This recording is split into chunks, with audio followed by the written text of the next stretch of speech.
సన్నిధిలో యొక్క సమయములో కొద్ది మాటలు జాగ్రత్తగా వినటి కొరకు సిద్ధపడదాం. కృపగలిగిన దేవుడు మనకు తన యొక్క సందేశములను తెలియపరచాలని ఈ సమయంలో కొద్ది మాటలు శ్రద్ధగా విందాం. బైబిల్ గ్రంథంలో నుంచి అపోస్తుడైనటువంటి పౌలు గారు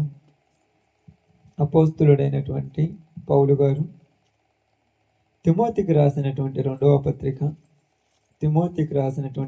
పత్రిక రెండవ అధ్యాయము 9వ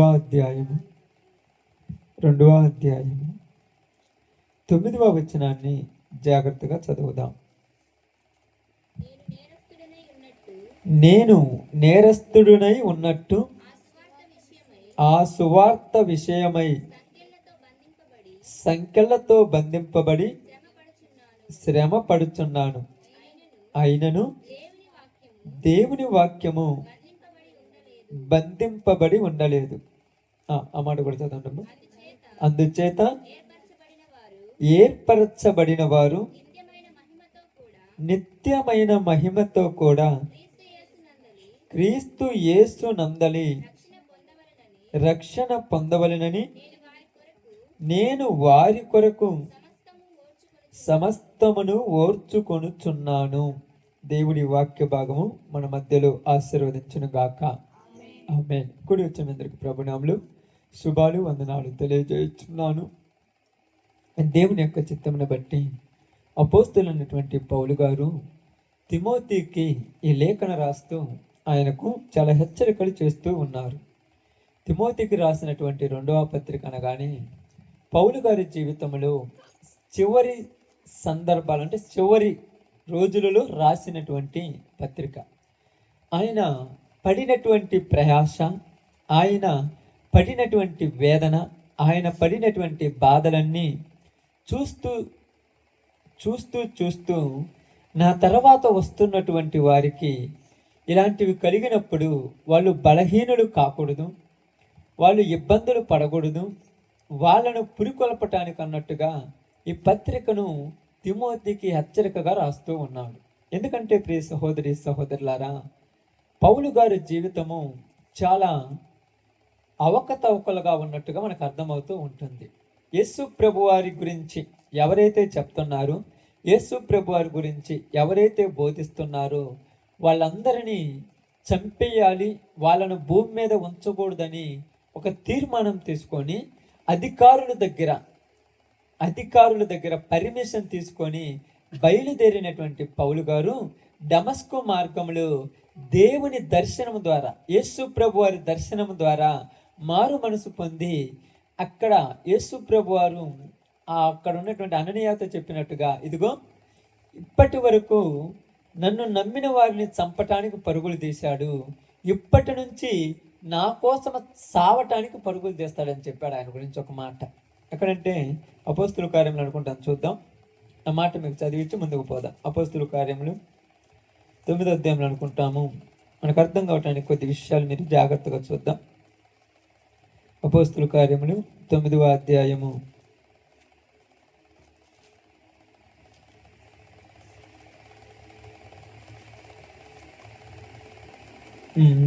18వ వచనం అనుకుంటా.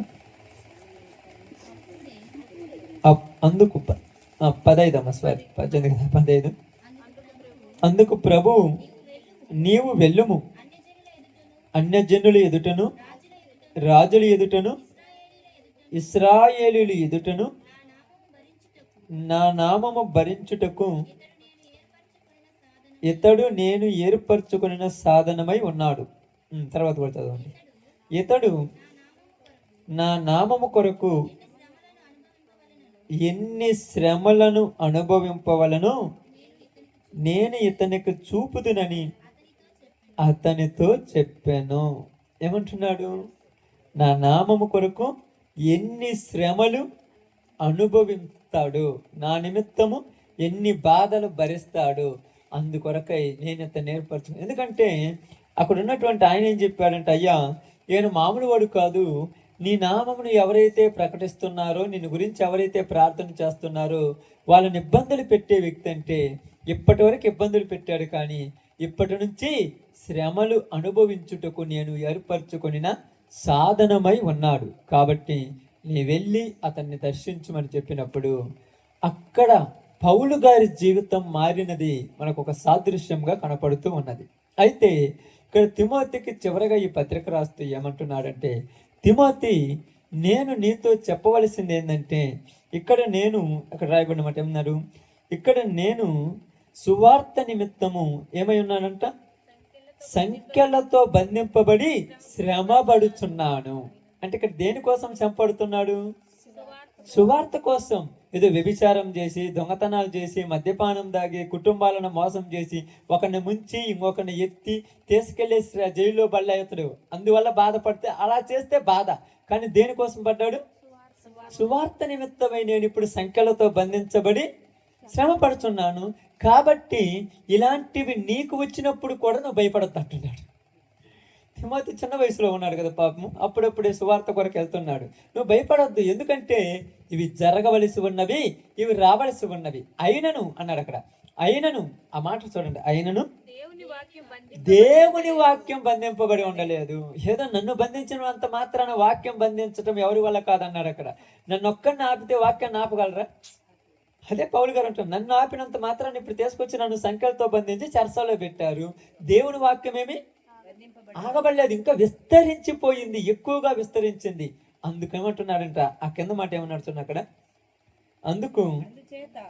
అందుచేత ఏర్పరచబడిన వారు నిత్యమైన మహిమతో కూడా క్రీస్తు యేసు నందలి రక్షణ పొందవలనని నేను వారి కొరకు సమస్తమును ఓర్చుకొనుచున్నాను. ఎవరి కొరకంట?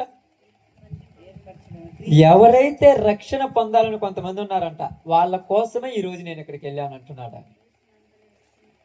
అంటే ఇప్పుడు నేను ఇక్కడికి వెళ్ళకుండా నేను కూడా వాళ్ళలాగా తిరిగింది అనుకోండి, ఏర్పరచబడిన వాళ్ళు మారరు, వాళ్ళు రక్షణ పొందలేరు. ఇప్పుడు నేను అన్నీ ఓర్చుకుంటున్నది దేనికోసం అంటే వీళ్ళు మారాలి. అయ్యా, ఎంత శ్రమ వస్తున్నా కూడా నువ్వు ఓర్చుకుంటున్నావా అంటే, ఈ శ్రమలు అనుభవించుటకు నన్ను యేసు ప్రభు వారు ఏం చేశారంట, పిలుచుకున్నాడు, ఏర్పరచుకున్నాడు. అందుకే బైబిల్ గ్రంథంలో కొలస్సీ పత్రికలో అక్కడ అంటారు, ఏమంటారు తెలుసా, క్రైస్తవుడు అయినందుకు శ్రమ పడిన ఎడల ఆ పేరును బట్టి అతడు ఏం చేయాలంట, సంతోషించవాలని. ఈరోజు నీకు శ్రమలు వచ్చాయంటే నువ్వు పర్ఫెక్ట్గా ఉన్నావని అర్థం. అదే శ్రమ రాలేదానికి నువ్వు పడుచుకోవాలి. అర్థమవుతుందా? ఇక్కడ నువ్వేదైనా కార్యం చేస్తున్నావంటేనే ఇబ్బంది. నువ్వు కార్యం చెబితే నువ్వు పడుచుకోవాలి తెలుసా. నువ్వు ఒక పని జరిగిస్తే నీకు పని జరిగిస్తుంటే ఇబ్బంది, పని జరిగించడానికి ఎవరికైనా ఇబ్బంది ఉంటుందా? ఇక్కడ అదే జరుగుతుంది. నేను అనేకులని ప్రభువు మార్గంలోనికి నడిపించటము వలన అపవాదికి నచ్చక నన్ను బంధించింది. ఇది బంధించినంత మాత్రాన నానేం బాధపడట్లేదు అంటున్నారు. మళ్ళా అక్కడ ఆయన బాధపడట్లేదు. ఇక్కడ చాలా మంది బాధపడుతున్నారు పౌలు విషయం, అందరూ బాధపడుతున్నారు. అయ్యో ఎలాగ పౌలు గారిని. నేను బాధపడట్లేదు, మీరు కూడా బాధపడద్దు అన్నాడు. ఎందుకంటే బాధపడకపోతే మరి ఎలాగంటే, నేను దేనికోసం వెళ్ళాను ఇక్కడికి అన్నాడు ఆయన, సువార్త కోసం వెళ్ళాను అన్నాడు. ఈరోజు మీరు ఎవరైనా మిమ్మల్ని తిట్టారు అనుకోండి, ఒక మాట, దేనికోసం తిట్టారు? నువ్వేమన్నా తప్పు చేస్తే తిడితే బాధపడాలి, నువ్వేమన్నా దొంగతనం చేసి తిడితే బాధపడాలి, నువ్వేమన్నా ఇతరులను పాడు చేసి తిడితే బాధపడాలి, నువ్వేమన్నా ఇతరులను ఇబ్బంది పెట్టి తిడితే బాధపడాలి. నువ్వేం ఇబ్బంది పెట్టలేదు, నువ్వేం పాడు చేయలేదు, నువ్వేం దొంగతనం చేయలేదు, నువ్వేం వ్యభిచారం చేయలేదు, నువ్వేం ఒక రూపాయి ఇచ్చి వాడి దగ్గర 10 రూపాయలు వసూలు చేసుకుంటే బాధపడాలి. నా సొమ్మంతా తీసుకొని పెద్దోడు అయిపోయినాడు, ఈడేం బాగుపడతాడు అన్నప్పుడు అయ్యో అనవసరంగా నన్ను తిట్టాడు అనుకోకూడదు. నేను మోసం చేశాను కాబట్టి నన్ను తిట్టాడని బాధపడాలి. కానీ ఇక్కడ ఎలా బాధపడుతున్నాడు? నేను ఏ తప్పు చేయకపోయినా, నేను ఏ పాపము చేయకపోయినా, నేను ఏ బంధకంలో, నేను ఏ యొక్క ఇబ్బందికరమైనటువంటి పరిస్థితిలో లేకపోయినా నన్ను బంధించి ఉన్నాడంటే నేను దేవుని దృష్టిలో ఉన్నాను. ఆమేన్. నేను దేవుని దృష్టిలో ఉన్నాను అంటున్నాడు. అది అసలు ఆ మాట నేను చదువుతున్నప్పుడు నాకు చాలా ఆశ్చర్యం వేసింది. బాధ అనేది పడొద్దని తిమోతికి ఎందుకు చెప్తున్నాడు? అసలు బాధపడకుండా ఎవరైనా ఉంటారమ్మా? ఎవరైనా ఉంటారా చెప్పండి? కానీ పౌలు గారు చెప్తున్నారు బాధపడొద్దు అన్నాడు. ఎందుకు బాధపడొద్దు అంటే, నేను పర్ఫెక్ట్గా ఉన్నాను కాబట్టే నా మీదకి శ్రమ వచ్చింది. అదే పర్ఫెక్ట్గా లేకపోతే అప్పుడప్పుడు పెద్దవాళ్ళు ఏమంటారు తెలుసా? మీకు ఎవరైనా తెలుసా? కాయలు ఉన్న చెట్టుకే రాళ్ళ దెబ్బలు అంట. కాయలు లేని దానికి ఎవరైనా పడుచుకుంటారు? అసలు ఏమన్నా రాళ్ళు వేస్తారా? ఎందుకే రాళ్ళు? కాయలు లేవు. అలాగే నువ్వు ఫలిస్తూ ఉంటేనే నీకు దెబ్బలు, ఫలించకపోతే నీకేం దెబ్బలు ఉంటాయి? నేను ఎవరు పడుచుకోరు, నిన్నేం చేయరు. అందుకని అంటున్నాడు, ఒక ఇదిగో నేను బంధింపబడి ఉండినను సువార్త అయితే బంధింపబడి ఉండలేదు. సువార్తను బంధించటము ప్రపంచంలో ఎవరి వల్ల? అది గుర్తుపెట్టుకోవాలి మొట్టమొదటి మనం.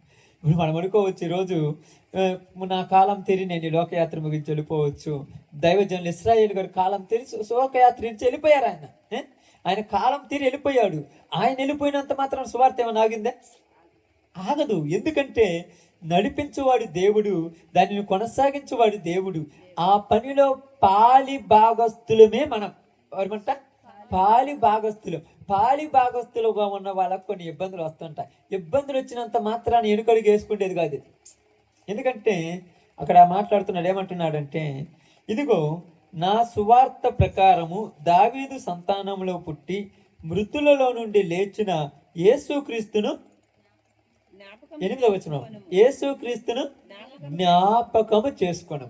ఇలాంటి వచ్చినప్పుడల్లా ఉరికి జ్ఞాపకం చేసుకోమంటున్నాడు తిమోతిని. ఆయన జ్ఞాపకం చేసుకోమన్నాడు.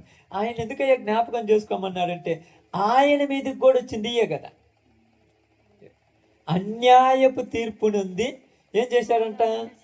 ఘోరమైన శిక్ష పొందాడంట. న్యాయమైన తీర్పు అయితే ఊరైనా పొందొచ్చు. అన్యాయపు తీర్పు వలన ఘోరమైన శిక్ష వచ్చినప్పుడు ఏమి ఇబ్బంది ఏమి లేదుగా. ఏమైనా ఇబ్బంది ఉందా? చాలా మంది ఏమనుకుంటారు, ఏ తప్పు చేయకపోతే ఎందుకు కొట్టారు, ఏ తప్పు చేయకపోతే ఎందుకు చేశారంటే, ఏ తప్పు చేసిండో చేయలేదు నీకు తెలియదు, నాకు తెలియదు కాదు, ప్రపంచానికే తెలుసు ఆయన ఏ తప్పు చేయలేదు. అర్థమవుతుందా? ప్రపంచానికి తెలుసు. ప్రపంచానికి తెలిసినప్పుడు ఒకరు చెప్పాల్సిన అవసరం లేదు. ఇప్పుడేంది, వ్యభిచారం చేస్తూ పట్టుబడితే వాడిని తీసుకెళ్ళేసి ఎక్కడైనా చెరసాల్లో వేస్తే దానికి బాధపడాలి సిగ్గుతో. ఎందుకంటే నేను వ్యభిచారం చేస్తున్నాను కాబట్టి 10 మందికి తెలిసిపోయిందని సిగ్గుపడాలి. లేదు, దొంగతనం చేసి బయట పెడితే అయ్యో నేను దొంగతనం చేశాను కాబట్టి బయట పడిపోయింది, నా పరువు పోతుందని బాధపడాలి. పౌలు గారు బాధపడ్డాడా? ఒకప్పుడు నేను హింసకుడును, దూషకుడును, హానికరుడును, నరహంతకుణ్ణి ఒకప్పుడు. అప్పుడు నా మీదకి శ్రమలు రాలా. ఇప్పుడు నేను మంచి పనులు చేస్తుంటే నా మీదకి శ్రమలు వచ్చాయి. చూడు ఎంత బాగా మాట్లాడుతున్నాడు. ఎందుకు చెప్తున్నానంటే, ఈరోజు సంఘం బాగానండి, సంఘము బలహీన పడటానికి గల కారణం ఏంటంటే శ్రమలు రాకూడదు అనుకుంటారు. శ్రమలు రాలేదంటే నీ వల్ల ఏ ఇబ్బంది లేదని అర్థం. ఏ ఇబ్బంది రాకపోతే శ్రమలు రావు. ఇంకా ఇబ్బంది ఉంటేనే శ్రమలు వచ్చేది అంటే అర్థమవుతుందా? ఇప్పుడు అల్లజడి అంటే, ఇప్పుడు ఉదాహరణకు అల్లజడి జరుగుతుంది చూడు. ఎలాగంటే మీకు అర్థం కావటానికి చెప్పాలంటే, ఏదైనా ఒక పాము కానీ లేకపోతే ఏదైనా కప్ప కానీ లేకపోతే ఏదో ఒక జంతువు కొట్టేశారు అనుకోండి, ఆడ పడిపోయింది అనుకోండి, పాము అనుకోండి, కొట్టి చనిపోయిన తర్వాత దాన్ని చచ్చిపోతే దానివల్ల ప్రాబ్లం ఉరకలేదు. అది కదిలాడుతుంటేనే ప్రాబ్లము. ఎందుకు కదిలాడుతుంటే ప్రాబ్లము? అది కదిలాడుతుందంటే జీవంతో ఉన్నది. అంటే నువ్వు జీవంతో ఉంటే ఏం చేయాలి? కదిలాడాలి. జీవంతో ఉంటే నువ్వు కదిలాడాలి. అయితే జీవంతో లేకపోతే లేకపోతే స్పర్శ లేకపోతే ఎవరు పెద్ద ప్రాబ్లం ఏంటి? ఏదో పెద్ద ప్రాబ్లం లేదు. అప్పుడప్పుడు అంటారు చూడండి కొంతమంది, వీళ్ళతో పెద్ద ప్రాబ్లం ఏం లేదు, పోతుంటారు, కూర్చుంటారు, అవుతారు, వీళ్ళతో మనకేం ఇబ్బంది లేదు. ఇబ్బంది ఎవరి వల్ల? కదిలాడేవాడి వల్ల ఇప్పుడు ఇబ్బంది. నీకు అర్థం కాలే. పౌలు గారినే తీసుకెళ్ళేది చర్చాలు చేశారు, మిగతా వాళ్ళందరినీ నేర్చుగా. పౌలు గారు అనేక మందిని దేవుని వైపు తిప్పుతున్నారు. ఆడ అనేక మంది జీవితాలను బాగు చేస్తున్నారు. ఇంతమందిని మారుస్తుంటే ఇబ్బంది అయిపోయింది ఇప్పుడు ఎవరికి? అది అప్పవాదికి ఇబ్బంది. అందుకేమన్నారు తెలుసా? ఇదిగో అక్కడ సెర్గీ పౌలు అనేటువంటి బర్రియేష్ అనేటువంటి ఒక వ్యక్తి ఏం చేశాడంటే, అధిపతిని దేవుని వైపు తిప్పుతున్నాడు. అధిపతి దేవుని వైపు తిరుగుతున్నాడు. అప్పుడు సెర్గీ పౌలు అనేటువంటి అధిపతి దేవుని వైపు తిరుగుతున్నప్పుడు ఇతను ఏం చేశారు, అతని దగ్గర గారడీ చేస్తున్నటువంటి వాడు. ఆ మాట ఎక్కడమ్మా సర్వం రాయబండి, అపోస్తుల కార్యం 13-14 ఉంటుంది చూడండి. చూద్దాం అపోస్తుల కార్యంలో, అంటే పౌలు గారి జీవితంలో జరిగిన ఒక సంఘటన మనం చూద్దాం.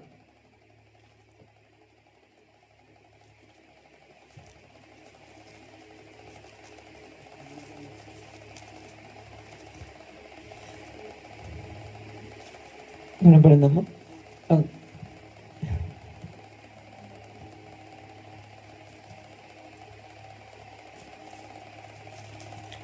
అపోస్తుల కార్యంలో ఉంటుంది ఆ మాట.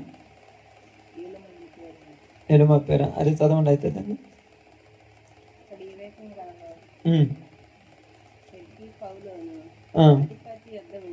ఎన్నో అధ్యాయం ఎన్నో వచ్చినమ్మా? 13వ అధ్యాయం 6వ వచనం అంట. 13వ అధ్యాయము 6వ వచనం నుంచి అక్కడ రాయబడి చూడండి. 8వ వచనం చదవండి అమ్మా. అయితే ఎలుమ అధిపతిని విశ్వాసం నుండి తొలగింపవాలని యత్నము చేసి వారిని ఎదిరించను. ఎలుమ అని పేరుటకు గారడివాడని అర్థము. అందుకు పౌలు అనబడిన సౌలు పరిశుద్ధాత్మతో నిందినవాడై అతన్ని చేర్చూసి సమస్త కపటముతోను సమస్త దుర్మార్గముతోను నిండినవాడ, అపవాది కుమారుడ, సమస్త నీతికి విరోధి, నీవు ప్రభు యొక్క చిన్నని మార్గములు చెడగొట్టుట మానవా. అధిపతి అనేటువంటి అతడు ఏం జరిగిందంటే పౌలు మాట్లాడుతుంటే విన్నాడమ్మా. ఈయన మారు మనసు పొందుతున్నాడు. ఈయన మారు మనసు పొందుతుంటే ఆ ఎలుమ అనేది అతడు అధిపతి దగ్గరికి పౌలుని రాకుండా చేశాడు. ఏ రోజు నువ్వు వచ్చి మా అధిపతికి చదువుతుంటే మా అధిపతి మారుతున్నాడు, మా అధిపతి మారితే నాకు ఇబ్బంది అవుతుందండి. అధిపతి మారితే ఆయనకేమి ఇబ్బంది? ఇప్పుడు చెప్పాలి, అధిపతి మారితే ఆయనకేమి ఇబ్బంది? ఇప్పుడు ఏదో ఉందని కదా, అక్కడ సిచ్యువేషన్ సందర్భం చాలా జాగ్రత్తగా ఉంది. చూడండి, చదవని కావాలంటే 6 నుంచి జాగ్రత్త చదువుకుంటూ వద్దాం. లేకపోతే చూడండి, వారు ఆ ద్వీపమంతటా సంచరించి పాపు అను ఊరికి వచ్చినప్పుడు గారడి వాడును అబద్ధ ప్రవక్త అయిన బరియేసు అను ఒక యూదుని చూచిరి. అతడు వివేకము గలవాడై సెర్గీ పౌలను అధిపతి యొద్ద నుండెను. అతడు బర్నబాను పౌలును పిలిపించి దేవుని వాక్యం వినగోరను. అయితే ఎలుమ అధిపతిని విశ్వాసం నుండి తొలగింపవాలని యత్నం చేసి వారిని ఎదిరించను. ఈ యొక్క అధిపతి ఏం చేశాడంటే దేవుని వాక్యం వినాలను ఆయన పిలిపించుకున్నాడంట. అయ్యా, మీరు చెప్పే వాక్యం నాకు నచ్చింది, మంచిగా ఉన్నది, మీరు చెప్పండి, నేను వింటానన్నాడంట. ఈ పక్కనున్నటువంటి ఈ యొక్క అధిపతి, ఈ యొక్క ఎలుమ అనేటువంటి వ్యక్తి ఏం చేశాడు తెలుసా? ఇదిగో వీళ్ళు చెప్పేదంతా బొరని మాటలు, వీళ్ళు చెప్పే నేను వద్దని ఈ అధిపతిని చెప్పగానే అధిపతి మనసులో కొద్దిగా ఏదో డిస్టర్బెన్స్ అయినట్టు అయింది. అప్పుడు పౌలు పరిశుద్ధాత్మతో నిండి వాడే ఏమంటున్నాడు? అతన్ని చూసి సమస్త కపటముతోను సమస్త దుర్మార్గతతోను నిండినవాడ, అపవాది కుమారుడ, సమస్త నీతికి విరోధి, నువ్వు ప్రభు యొక్క తిన్నన మార్గం చెడగొట్టుట మానవా. అంటే ఈ మనిషి బాగుపడుతుంటే ఈయనకు నచ్చలా. ఎందుకు నచ్చలేదు? ఇప్పుడు మన పాయింట్ అదే, ఎందుకు నచ్చలేదు? ఈ మనిషి బాగుపడుతుంటే ఆయనకు ఎందుకు నచ్చలేదమ్మా?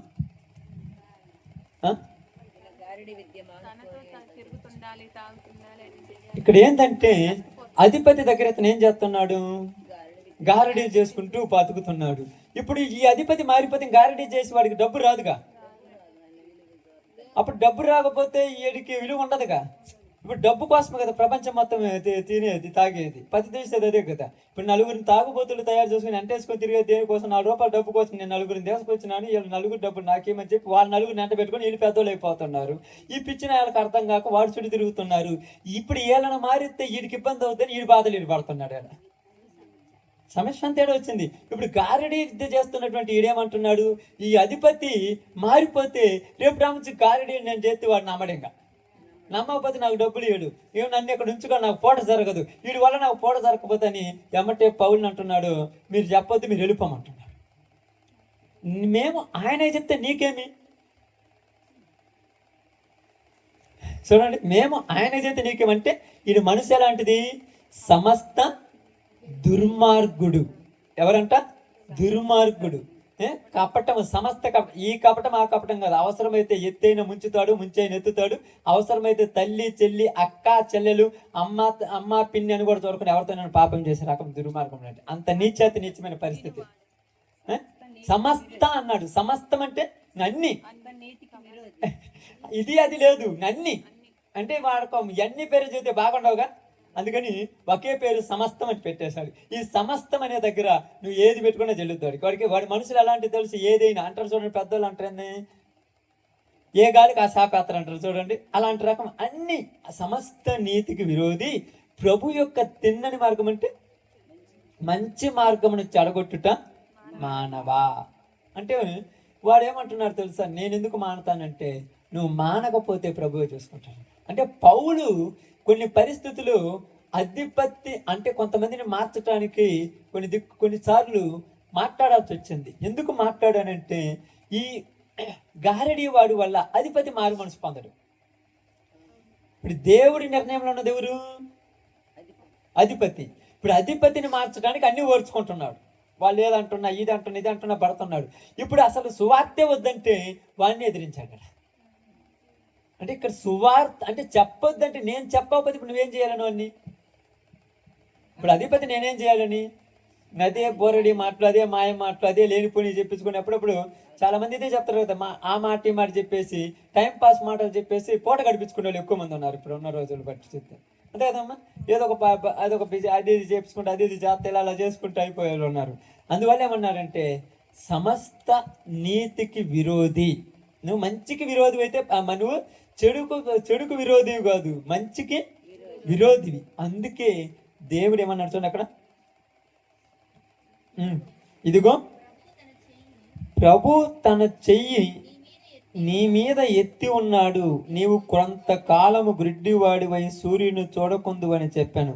వెంటనే మబ్బులు చీకటి అతని కమ్మిన కనుక అతడు తిరుగుచు ఎవరైనా చెయ్యి పట్టుకొని నడిపింతురని వెదుగుచుంజెను. అంతటా అధిపతి జరిగిన దానిని చూసి ప్రభు బోధకు ఆశ్చర్యపడి విశ్వసించను.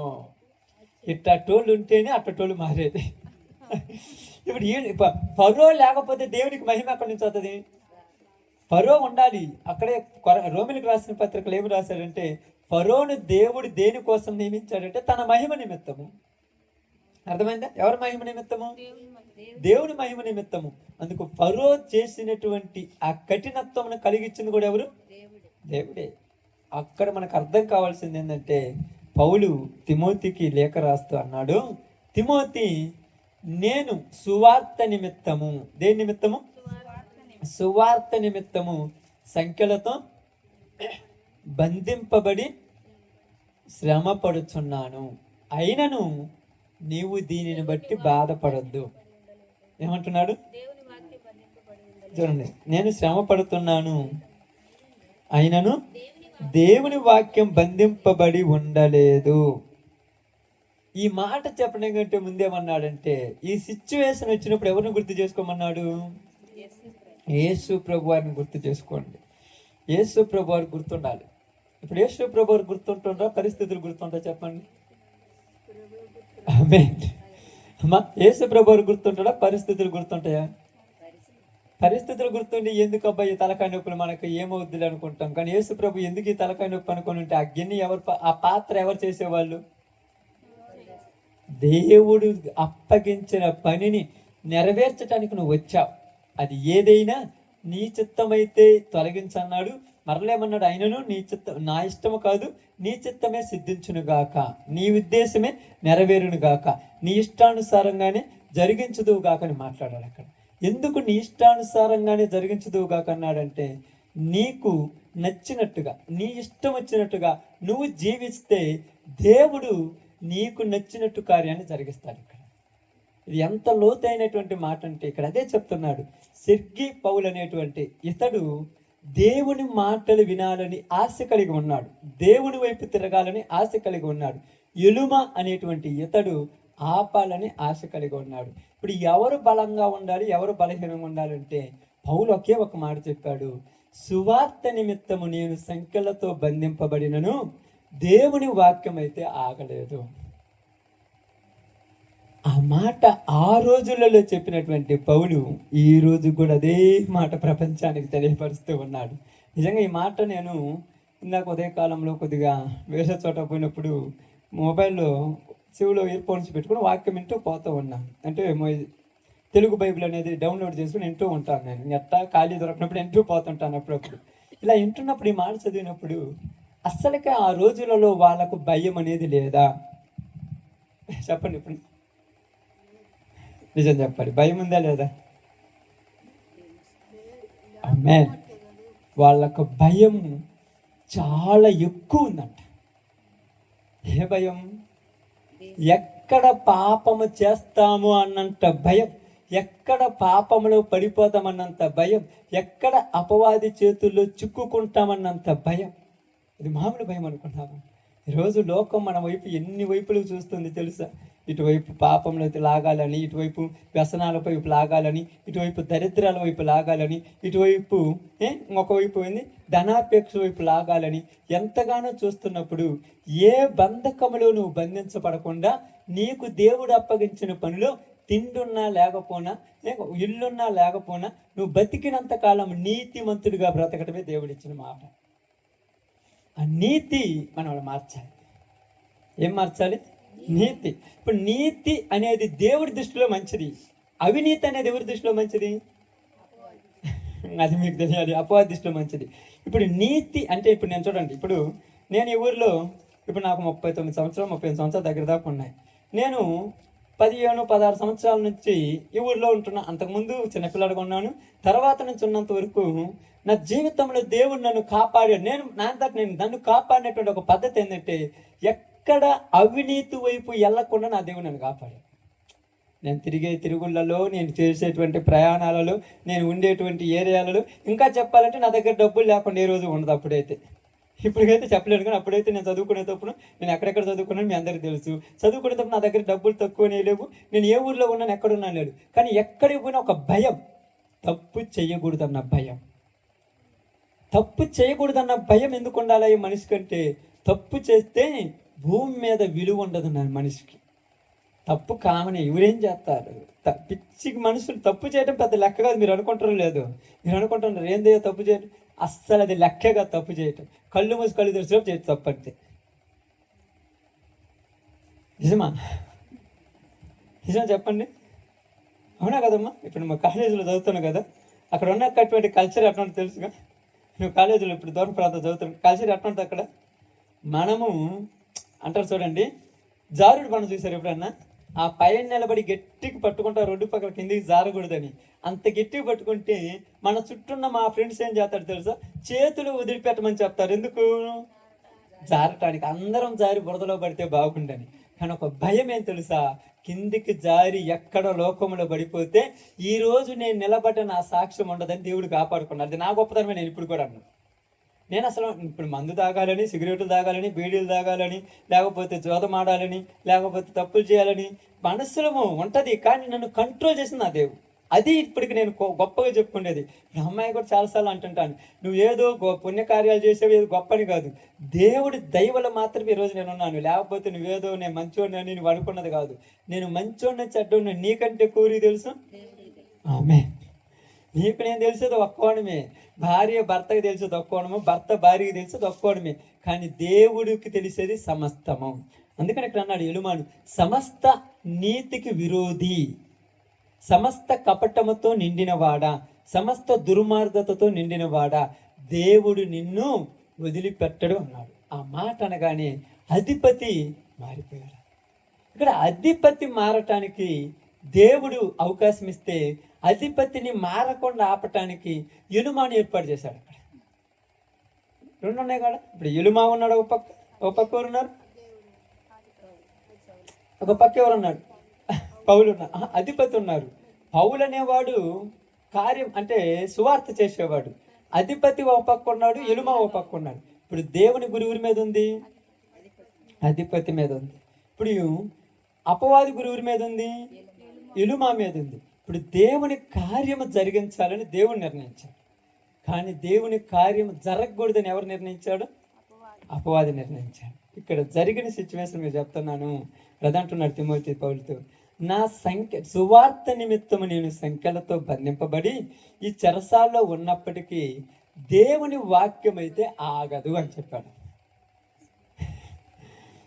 ఆగదంటే ఇప్పుడు చూడండి, మొబైల్ ఫోన్లో కానీ టీవీలలో కానీ ఎక్కడ ఓపెన్ చేసినా ఏదో రకంగా వస్తూనే ఉంది. ఎవరైనా ఆపాల వల్ల, ప్రపంచం వల్ల కాదు ఆపటానికి. ఎందుకు ప్రపంచం వల్ల కాలేదంటే ఇది దేవుడి కార్యం కాబట్టి. అదే దేవుడిది కాకపోతే మీకు అందరూ తెలుసో తెలియదు, అక్కడ యేసు ప్రభు వారిని శిష్యులు వెంబడిస్తారు. కొంతమంది శిష్యులు యేసు ప్రభు వారిని వెంబడించారు. వెంబడించినప్పుడు అక్కడ ఒక అధిపతి ఉండి ఒక అధిపతి అన్నాడు, అయ్యా ఏందయ్యా ఇదిగో ఈయనతోటి నలుగురు వెంబడిస్తున్నారు, మనం ఆపేద్దామంటే ఆయన ఏమన్నాడు తెలుసా? ఈయన కంటే ముందు ఒకడు వచ్చాడు, వాడు ఒక 10 మందిని వెంటేసుకొని వచ్చాడు, వాడు చచ్చిపోయారు, వాడి శిష్యులు వీడి దారిని వాడు వెళ్ళిపోయాడు, ఈడు చచ్చిపోయిన తర్వాత ఈడు శిష్యులు వీడి దారిని వెళ్ళిపోతారు, వాడితో మనకు పని లేదు అనుకున్నారు. తర్వాత అర్థమైంది ఇది దేవుని కార్యం. ఎప్పుడు అర్థమైంది? తరువాత అర్థమైంది ఇది దేవుని కార్యం అని. మనుషుల కార్యం అయితే నువ్వు ఆపినా నేను ఆపినా ఆగుద్ది, దేవుని కార్యం ఆగదు. అందుకన్నాడు తిమోతి, అందుకే చెప్పారు చూడండి, తిమోతి ఈ పరిస్థితిని బట్టి చూడండి, అక్కడ చదవమ్మా. అయినను దేవుని వాక్యము బంధింపబడి ఉండలేదు, అందుచేత ఏర్పరచబడిన వారు ఎవరంట? ఏర్పరచబడ్డారు. కొంతమంది ఉన్నారు, ఎవరు ఏర్పరచబడ్డారు? దేవుడు ఏర్పరచుకున్నాడు. అందుకేమన్నాడు? ఏర్పరచబడిన వారి నిమిత్తం అని రాయబడింది. ఏర్పాటు లేని వారు కాదు, ఏర్పరచబడిన వారి నిమిత్తము దేవుని కార్యం జరగాలి. అక్కడ మన నిమిత్తం జరిగేదేముంది? నువ్వు ఏర్పాటులో ఉన్నావు కాబట్టి ఎక్కడున్నా తీసుకొచ్చుకుంటాడు. పౌలు ఏర్పాటులో ఉన్నాడు కాబట్టి ఎక్కడున్నా కూడా తీసుకొచ్చుకున్నాడు. అదే పౌలు ఏర్పాటులో లేకపోతే, అర్థమైందా? పౌలు ఏర్పాటులో లేకపోతే రాలేడు.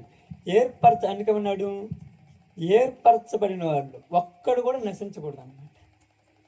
పిలవబడిన వారు అనేకులు, కానీ ఏర్పరచబడిన వారు, ఆ ఏర్పరచబడిన వారిలో పౌలు ఉన్నారు. ఈ యొక్క సెర్గీ పౌలు అనేటువంటి అధిపతి కూడా ఎక్కడున్నాడు? ఏర్పరచబడిన వారిలో ఉన్నారు. ఒట్టుటోలో ఏర్పరచబడిన వారిలో ఉన్నారు. అందుకని ఇక్కడ అంటున్నా చూడండి. ఇప్పుడు చూడండి, ఫిలిప్పీయులకు రాసిన పత్రిక, అపోస్తలుడైన పౌలు గారు ఫిలిప్పీయులకు రాసిన పత్రిక, ఫిలిప్పీయులకు రాసిన పత్రిక 1వ అధ్యాయం అనుకుంటాను, చూద్దాం. ఇక్కడ అపోస్తలుడైన పౌలు గారు ఫిలిప్పీయులకు రాసిన పత్రిక 1వ అధ్యాయము 7వ వచనం.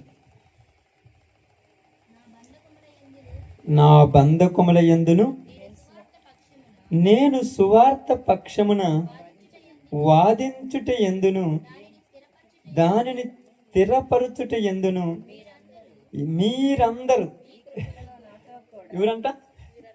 ఆయన అక్కడ ఊరికి చెప్తున్నాడు, ఫిలిప్పీలో ఉన్న వాళ్ళకి చెప్తున్నాడు, మీరందరూ ఈ కృపలో నాతో కూడా పాలివారై ఉన్నారు కనుక నేను మిమ్మును నా హృదయములో ఉంచుకొని ఉన్నాను. ఇందుచేత మిమ్మల్ని గూర్చి ఇలాగూ భావించుట నాకు ధర్మమే. ఆమేన్. మీరందరూ నాతో ఏమై ఉన్నారంట? పాలివారని. ఎలా పాలివారయ్యారు వాళ్ళు? ఇప్పుడు చెప్పండి, ఎలా పాలివారయ్యారు? ఆమేన్. ఇంకా పాలివారంటే తెలుసుగా. ఇప్పుడు ఫిలిప్పీలో ఉన్నటువంటి ప్రజలు ఎక్కడున్నారు? పౌలు గారు ఎక్కడో ఉన్నారు. మరి పాలివారు ఎలా అయ్యారు?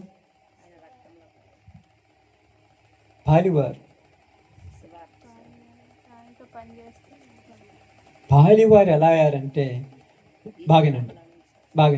నేను ఎక్కడికి వెళ్ళినను, ఏ ప్రాంతంలోనికి వెళ్ళినను, ఏ ప్రదేశంలోనికి వెళ్ళినను నా కోసం మీరు ఉపవాసాలు ఉన్నారు, నిద్రలు మానుకున్నారు, ఆహారం మానుకున్నారు, ఆకలి దప్పులు కలిగి ప్రార్థనలు చేశారు. నేను ఈరోజు సువార్త సక్సెస్గా ప్రతి ఊరు పోయి చేస్తానంటే నా గొప్పతనం అనుకుంటున్నారు మీరు. అస్సలు కానే కాదు, నేను ఎప్పుడు అలా ఫీల్ కాను. దానికి పాలి భాగస్తులైన మీ కష్టమే. మీరు అనుకుంటారు మేమేం చేసామని అంటారు. మీరేం చేశారో లేదో దేవుడికి తెలుసు, నాకు తెలుసు. మీరు అనుకుంటున్నారు మేమేం చేయలేదు అనుకోవచ్చు, మీరు చాలా చేశారు. ఎందుకంటే ఇన్ని సంవత్సరాలకు గాను నాకు తెలిసి 2012 తర్వాత, నా మ్యారేజ్ 2012 అయింది. 2015 తర్వాత నేను బయటకు వచ్చి 15-16 నుంచి నేను బయటకు వచ్చిన తర్వాత ఇప్పటి వరకు బైక్ మీద పోతున్నాను, బండ్లో ఎక్కడికైనా ఏరిపోతున్నాను. ఏ విషయంలో సువార్త కొరకు పోతున్నప్పుడు చిన్న గీతైనా గిక్కాలి. గీతైనా అంటే చూడండి, ఏదన్నా రాయి తగిలితే గీత అంటారు చూడండి, గీతైనా గీర్చోకుండా పోయినానంటే అది నా గొప్పతనం. నేను ఎప్పటికీ ఫీల్ కాల. ఇప్పుడు కూడా నాకు బండిని కరెక్ట్ నడపడం చేత కాదు. నిజంగా నా గొప్పతనం అనుకుంటున్నారా? కాదు. మళ్ళా నేను కూడా చెప్తాను చూడండి, ఒకసారి నేను బండి మీద నుంచి పడ్డాను, మీకు తెలుసు మరి కదా. అప్పుడు మీరు అందరూ చూశారు. అప్పుడు ఎందుకోసం పోయాను? నేను మా అక్కని తీసుకుపోను పోయాను, అందుకోసం పడ్డాను. లేకపోతే నా సువార్త కొరకు పోయి ఏ రోజు నేను పడలే. అర్థమవుతుంది? సువార్త నిమిత్తం పోయినప్పుడు ఏ రోజు కూడా ఏ కూడా చూడాల. కారణం ఏంటంటే నీలో అవకాశం ఉన్న వాళ్ళు సువార్తలకు వచ్చారు, అవకాశం లేని వాళ్ళు నేను అనుకుంటున్నాను, చూడలేదు అనుకోండి, నేను చూశాను అనుకోవట్లేదు, చూడలేదు నేను అనుకుంటున్నాను. నేను ఇక్కడ ప్రారంభించి మొదలుకొని మీరు ఇంట్లో కూర్చొని ప్రార్థనలు చేసే వాళ్ళు ఎక్కువ మంది ఉంటారు ఈ సంఘంలో నా కోసం. అది నా ధైర్యం, అది నా ధైర్యం, నా బలం అది. ఎందుకని అంటున్నామంటే ఆ బలం ఏంటంటే ఈ క్రియ జరుగుతుంది ఇక్కడ. క్రియ లేకపోతే ఏముంది? క్రియ అంటారు చూడండి, ఇక్కడ క్రియ జరిగిందిగా. క్రియ ఇప్పుడు ఏంది? విత్తనాలు ఎత్తే ఏం మొలుగుతాయి? మొక్కలు వస్తాయి. మొక్కలు రాకుండా విత్తనాలు లేకుండా మొక్కలు రావుగా. మీరు ప్రార్థనలు చేశారు కాబట్టి నేను ఇలా సువార్త చేయగలుగుతాను. ఎక్కడికైనా పోయి చెప్తాను. చాలామంది అంటారు ఏంటంటే నాకు ఎవరు ఫోన్ చేసిన ఒకటే చెప్తున్నాను, మీరు నాకు డబ్బులు ఇస్తారో లేదో, మీరు నాకు బంగారం ఇస్తారో లేదో, మీరు నాకు ఏదైనా ఇస్తారో లేదో, ఇవన్నీ నేను చూడను, మీరు నా కోసం ప్రార్థన చేస్తున్నారని చెప్తాను. మేము ఎప్పుడు చేసామని అంటే, మీరు ఒకవేళ చేయకపోయి ఉంటే నేను ఎప్పుడు 2018లోనో 19లోనో ఆగిపోయామండి. సంవత్సరాలు ఆగిపోయేది. ఎలాగంటే ప్రార్థన అనే ఆయుధం లేకుండా ముందుకు సాగటం అసంభవం. అందుకని తిమోతికి చెప్తున్నాడు, తిమోతి ఏర్పరచబడిన వారి నిమిత్తము కొన్నిటిని ఓర్చుకోవాలి, తప్పదు. అన్నిటిని కాదు, కొన్నిటిని ఓర్చుకోవాలి. అందుకని చూడండి, ఏర్పరచబడిన వారి నిమిత్తము 9వ వచనమమ్మ.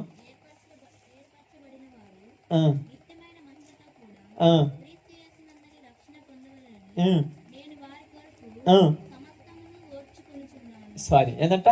అన్నీ ఓర్చుకుంటున్నాడు. కొన్ని కాదంటే ఇక్కడ ఏంటంట? సమస్తము అన్నీ ఓర్చుకుంటున్నాడు. తిట్టినా పడ్డాడు, కొట్టినా పడ్డాడు, జటసాల వేసినా పడ్డాడు. చాలా మంది అంటారు నువ్వే తప్పు చేయలేదు కదంటే, నేను ఎవరి కోసం పోయానంటున్నాడు ఆయన పౌలు గారు? ఆమేన్. ఏర్పరచబడిన వారి నిమిత్తం. ఇప్పుడు నాకు ఏదైనా చిన్న ప్రాబ్లం వచ్చిందనుకో, మీరు బాధపడవచ్చు, అయ్యో పాస్టర్ గారికి ఇలా అయిందని. కానీ నేను బాధపడేది లేదు, ఎవరో ఏర్పరచబడిన వారి నిమిత్తం ఇది జరిగింది కాబట్టి బాధపడటం కంటే ఎక్కువగా ఏం చేయాలి? ఆమేన్. బాధపడితే ఏం జరుగుద్ది అక్క?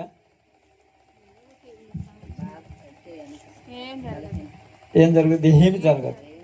మనం కూడా బలహీనమైపోతాం పచ్చిగా చెప్పాలంటే. ఇప్పుడు పొలంలో మీరు పొలం వేసారనుకోండి, ఇప్పుడు పొగాకు కానీ మిర్చి వేసారనుకోండి, పొలం నిండా గిడ్డి పడదనుకోండి, ఇంట్లో దిగులు పడి కూర్చుంటే ఏమన్నా అవుద్దా? పొయ్యి పని చేస్తుంటే కొద్దిగాని బీకేస్తాంగా. అదే ప్రార్థన చేస్తే కార్యం జరుగుద్ది. కాబట్టి ఇక్కడ అదే ఆ ప్రార్థన అనేది ఎలా ఉండాలంటే పట్టుదల కలిగి ప్రార్థన ఉండాలి. అయితే క్యాజువల్గా చేస్తుంటారు ప్రార్థన, పొద్దుపోకుండా ప్రార్థన చేస్తారు తెలుసమ్మా. చాలామంది పొద్దుపోకపోతే ఏం చేయాలో అర్థం కాకపోయి ప్రార్థన చేస్తారు. కానీ ఒక పంతము, పట్టుదల, ఒక నిబ్బరము, ఒక క్రమము కలిగిన ప్రార్థన కావాలి. రోజు క్రమము కలిగిన ప్రార్థన దేనికంటే, అన్నం రోజుకు 3 పూటలు తింటాను తెలుసుగా. లేసని అంటే ఉదయాన్నే బ్రష్ చేస్తాను తెలుసా. ఎందుకంటే అది క్రమం. ప్రార్థన దానికంటే ప్రాముఖ్యమైన కష్టంగా చేయాలి.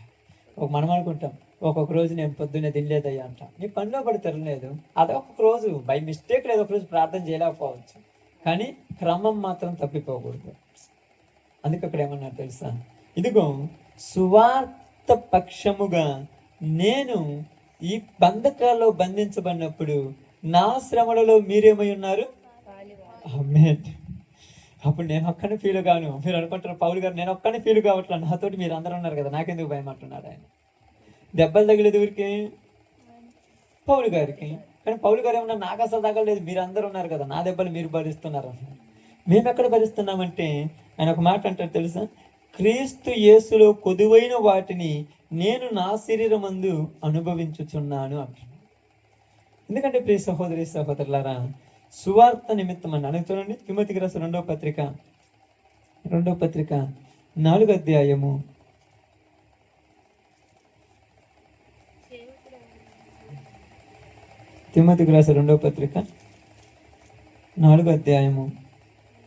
17వ వచనం చూడండి ఒక్కసారి. అయితే నా ద్వారా సువార్త పూర్ణముగా అంటే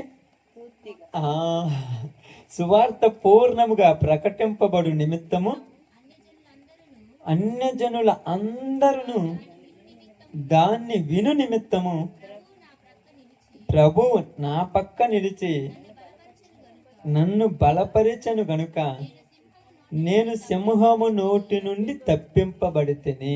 దేని నుంచి అంట? ఆమేన్. అవును తల్లి.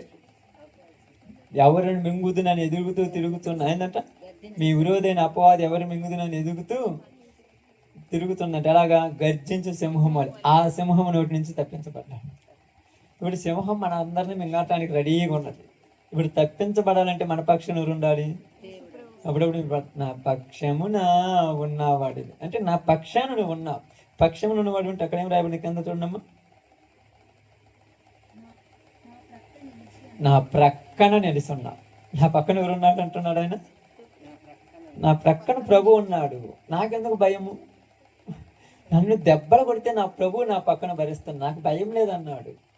నా భయం లేదన్నాడు. అందుకని బాగా గమనించాల్సిన క్రైస్తవుడు భయపడాల్సింది దేనికంట? పాపానికి. పాపం చేస్తామన్న భయం ఉండాలి. పాపం ఎక్కడ నా మీదకి వస్తున్న భయం ఉండాలి. ఆ భయం చేత భయపడ్డాడు ఏం చేస్తాడు తెలుసా అమ్మ? మీరు ఎప్పుడైనా భయపడ్డారా? భయపడ్డాడు ఏం చేస్తాడు? పారిపోతాడు, దాని వైపు పోడు. ఇంకా మీరు ఎప్పుడైనా ఒక కథ విన్నారు కదా, అడవిలోకి ఒక తండ్రి కొడుకు పోయారంట. పోయినప్పుడు అడిగి పోయినప్పుడు సింహం వచ్చినప్పుడు ఏమన్నాడు అంటనే తెలుసా? నానా పులి అంటే భయం వేసినప్పుడు ఎవరిని పిలుస్తున్నాడు? అలాగే నువ్వు భయపడితే ఎవరిని పిలవాలి? నా ప్రభువా, నా తండ్రి. అప్పుడు తండ్రి నీ పక్కన ఉంటే నీకు భయం ఉండదు. తండ్రి నీ పక్కన చిన్నపిల్లలప్పుడు తల్లి పిల్లలు భయపడితే ఏం చేస్తాడు తెలుసా? నేను పక్కన ఉన్నారు భయపడుతు, నీ మీద చెయ్యేసి పడుకున్నాను అంటాడు. అప్పుడప్పుడు పాటలు అనుకుంటాను, ఏమంటారు? నీ కుడి చెయ్యి నా తల కింద ఉన్నది, నీ యొక్క ఎడమ చెయ్యి నా తల కింద, నీ కుడి చేత్తో నన్ను అంటే కౌగిలించుకొని ఉన్నా. నాకెందుకు భయం? ఇంకా కుడి చెయ్యం తల కింద, ఎడమ చెయ్యి తల కింద పెట్టాను, కుడి చేత నేను అత్తుకున్నాను అంటే నా యొక్క కవిగుల్లో నువ్వు ఉన్నావు, నీకెందుకు భయం ఉంటుంది? ఇంకా అంటే ఎంత బాగా రాశారో చూడండి. ఆ యొక్క పాట రాసినటువంటి, రచన రాసినటువంటి వాళ్ళు చాలా నిజంగా అసలు ఆ మాటలు ఆలోచించినప్పుడు ఎంత గొప్పగా ఉన్నది చూడండి. ఎందుకు అంటున్నాడు పౌలు ఏమన్నాడు తెలుసా? నన్ను నా ప్రభువు కౌగిలించుకొని ఉన్నాడు, నేను ఎందుకు భయపడాలి? ఎలాగంటే సింహం నా మీదకి వస్తుందని ఎవరికి తెలిసింది? నాకంటే ముందుగా నా తండ్రికి తెలుసు. అప్పుడు నా తండ్రి నా పక్కన నిలబడి నన్ను కాపాడాడు. సింహము నోటి నుండి నన్ను కాపాడను. తప్పించినా కాపాడినా? తప్పింపబడి తిని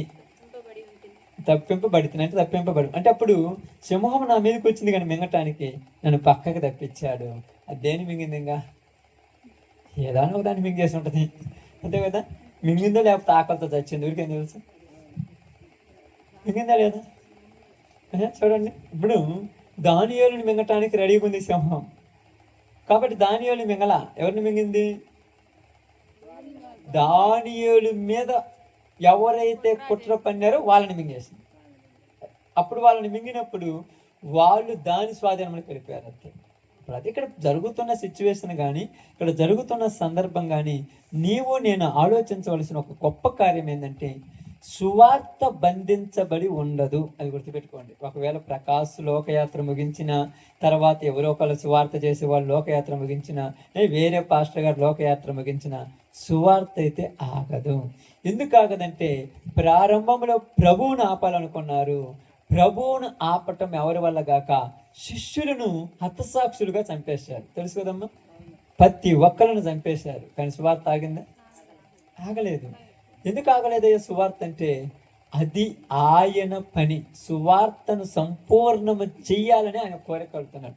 సువార్త సంపూర్ణమైన తర్వాత ఏం జరుగుద్ది? ఆమేన్. అర్థమైందమ్మా? సువార్త సంపూర్ణం చేయబడిన తర్వాత ఏమవుద్ది? అంతమవుతుంది. అంతమొత్తే ఎవరికి ప్రాబ్లము? వాడి భయం అంతదే. మనం ఇప్పుడప్పుడు చూస్తాము, ఇంట్లో ఎలకలు ఎక్కువ ఉన్నాయి, ఏం చేస్తారమ్మా? ఎలకల మందికి ఎత్తారు. టమాటోలను బొమాటోలను పెట్టి ఎలకల మంది పెట్టేసి వాళ్ళు పెడతారు. అదేం చేస్తుంది? ఎలకల మంది పెట్టుకుంటే బాగుండి, ఎలకల మంది పెట్టుకుంటే బాగుండి అని చెప్పేసి ఇప్పుడు ఎలకల మంది పెట్టినట్టు తెలిస్తే నెక్స్ట్ టైం ఏం చేస్తుంది? అది జాగ్రత్త పడితే పక్కన పెట్టి కొట్లని కొట్టేస్తుంది. అప్పుడప్పుడు అంటారు దాన్ని ఏం కదిలియొద్దు అంటారు. కొట్టిరనుకో తప్పించుకోకపోతుంది. ఈసారి కోపంతో నిన్నేం చేయలేక నన్నేం చేయలేక గుట్లను కొట్టేస్తుంది. అప్పుడు అంటారు కొంచెంసారి కదిలేద్దంటే కదిలిచ్చిన దాని పాటికి అది వచ్చిపోతుంటే నువ్వు కదిలిచ్చాక గుట్లను కొట్టేసింది. ఇప్పుడు దాని భయమంతా, దాని బలమంతా, దాని శక్తి అంతా ఏమైంది తెలుసా? ఏమైంది? సువార్త ఆగాలి. సువార్త జరిగితే వాడు అంతమవుతుంది. అదే కదా మీకు 2-3 సంవత్సరాల క్రితం చెప్పాను అనుకునే మాట. సువార్త ఆగితే అపవాది ఆయుస్సు పెరుగుద్ది. సువార్త జరిగితే అపవాది ఆయుస్సు తగ్గిపోతుంది. ఇప్పుడు ఆయుస్సు పెంచుకోవాలా తగ్గించుకోవాలా? అది పెంచుకోవాలి. పెంచుకోవటానికి ఏం చేస్తుంది? సువార్తను ఆపుతుంది. అందుకే సంఖ్యలతో సౌలును బంధించారు. ఇప్పుడు మీరు ఇంట్లో చూడండి, ఎప్పుడైనా ఏదైనా మాట్లాడండి, మీ ఇంట్లో వాళ్ళు ఊరేం పెద్ద బాధపడరు అమ్మా. మీరు ఇంట్లో ఏదైనా, ఏ మాటలైనా, ఏ దేవారమైనా, ఏదైనా వాళ్ళ గురించి వీళ్ళ గురించి, పొలం కాడ గొడవల గురించి, అవి జరిగినాయి, పని భూమి దగ్గర వాళ్ళు ఎట్లా నవ్వుకున్నారు, వీళ్ళు ఎట్లా నవ్వుకున్నారు, ఇవన్నీ చెప్పిన ఏముండదు. కూర్చోబెట్టి ఒక 2 నిమిషాలు ప్రార్థన గురించి చెప్పావా, ఈయనేది పక్కన పెట్టి ఇంక నీకు ఏ పని లేదు, ఇది ఒక పిచ్చి పడింది నీకు అంటారు. నీకు ఇంకేరే పని ఏం లేదా అంటారు. అందుకే ఎందుకు చెప్తున్నానంటే ఇక్కడ పౌలు అన్నాడు ఏమన్నాడంటే సువార్త బంధింపబడి ఉండలేదు. అది ఎవరి వల్ల కాదు సువార్తను బంధించడం. కాబట్టి తిమోతి చూడండి 4-5 అనుకుంటా. అయితే నీవు అన్ని విషయంలో మితముగా ఉండుము, శ్రమపడుము, సువార్తికుని పని చేయుము, నీ పరిచర్యను సంపూర్ణముగా జరిగించుము. నేనిప్పుడే ప్రాణార్పణముగా పోయబడుచున్నాను, నేను వెడలపోవు కాలము సమీపమై ఉన్నది, మంచి పోరాటము పోరాడి తిని, నా పరుగు కడముట్టించి తిని, విశ్వాసమును కాపాడుకుంటుని, ఇక మీదట నా కొరకు నీతి కిరీటము ఉంచబడి ఉన్నది. అప్పుడప్పుడు చాలాసార్లు మీకు అందరికీ చెప్తుంటాను, ఈ లోకంలో ఏది మనకి శాశ్వతం కాదమ్మని ఎందుకు చెప్తామంటే, ఈ తపనున్నోడికి ఇంక దాని గురించి టెన్షన్ ఉండదు. రేపు పొద్దునకి అది లేదే, ఇది లేదే, ఎలాగబ్బా, ఎట సంపాయాలి, ఏం చేయాలి, ఏడ పెడదాము, ఈ బ్యాంకు బ్యాలెన్స్ తక్కువైంది, ఆ బ్యాంకులు వేద్దాం, అక్కడ ప్లాట్లు కొందాం, ఇక్కడ బంగారం కొందామని టెన్షన్ ఎందుకు లేదంటే, ఇలా కిరీటం అక్కడుంది, ఏడెందుకు ఇవన్నీ 100 రూపాయలు ఉన్నా, 1000 రూపాయలు వచ్చినా, 1,00,000 రూపాయలు వచ్చినా, జోబులు ఎంత ఉన్నా కూడా సువార్త కోసమే ఖర్చు పెడుతున్నారంటే చాలామంది అంటారు వీళ్ళకేంద్ర ఇది ఒక పిచ్చి అంటారు. పిచ్చి కాదు, మీకు అర్థం కాని ఏంటంటే దేవుడు పనిలో నీ వంతుగా దేవుడు నిన్ను ప్రేరేపించాడు అంతే. ఇప్పుడు నా వంతు నన్ను ప్రేరేపించాడు, నేను చేస్తున్నాను. అది ప్రేరేపణ అందరి మీద పోతుంది. నేను కుర్చీలో కూర్చున్న కొంతమంది ఏమో యూట్యూబ్ చూస్తారు, కొంతమంది నిద్రపోతారు. ఎందుకు మీరు పాపం మీకేమో అంత టెన్షన్ దేనికి నాకు అర్థం కాలేదు. నిద్రపోయేంత భయము, అంత బాధలు ఏమన్నావు నీకు, నిద్రపోయేంత భర్త ఏముంది? జాగ్రత్త వాక్యం వినండి.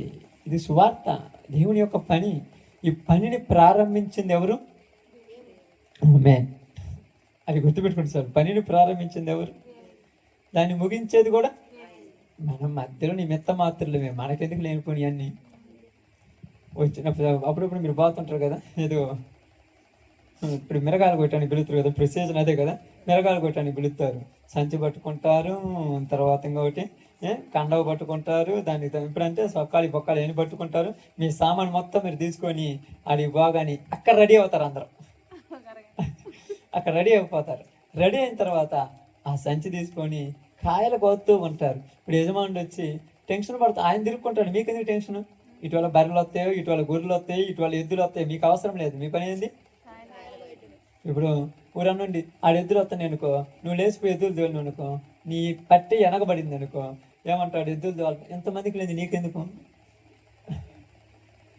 నీ పని నువ్వు చెయ్యి. ఆ కాపలా కాసుకునే పని ఎవరిది? మరి నువ్వు కాపలా కాసుకుని దేవుడు ఏం చేయాలి?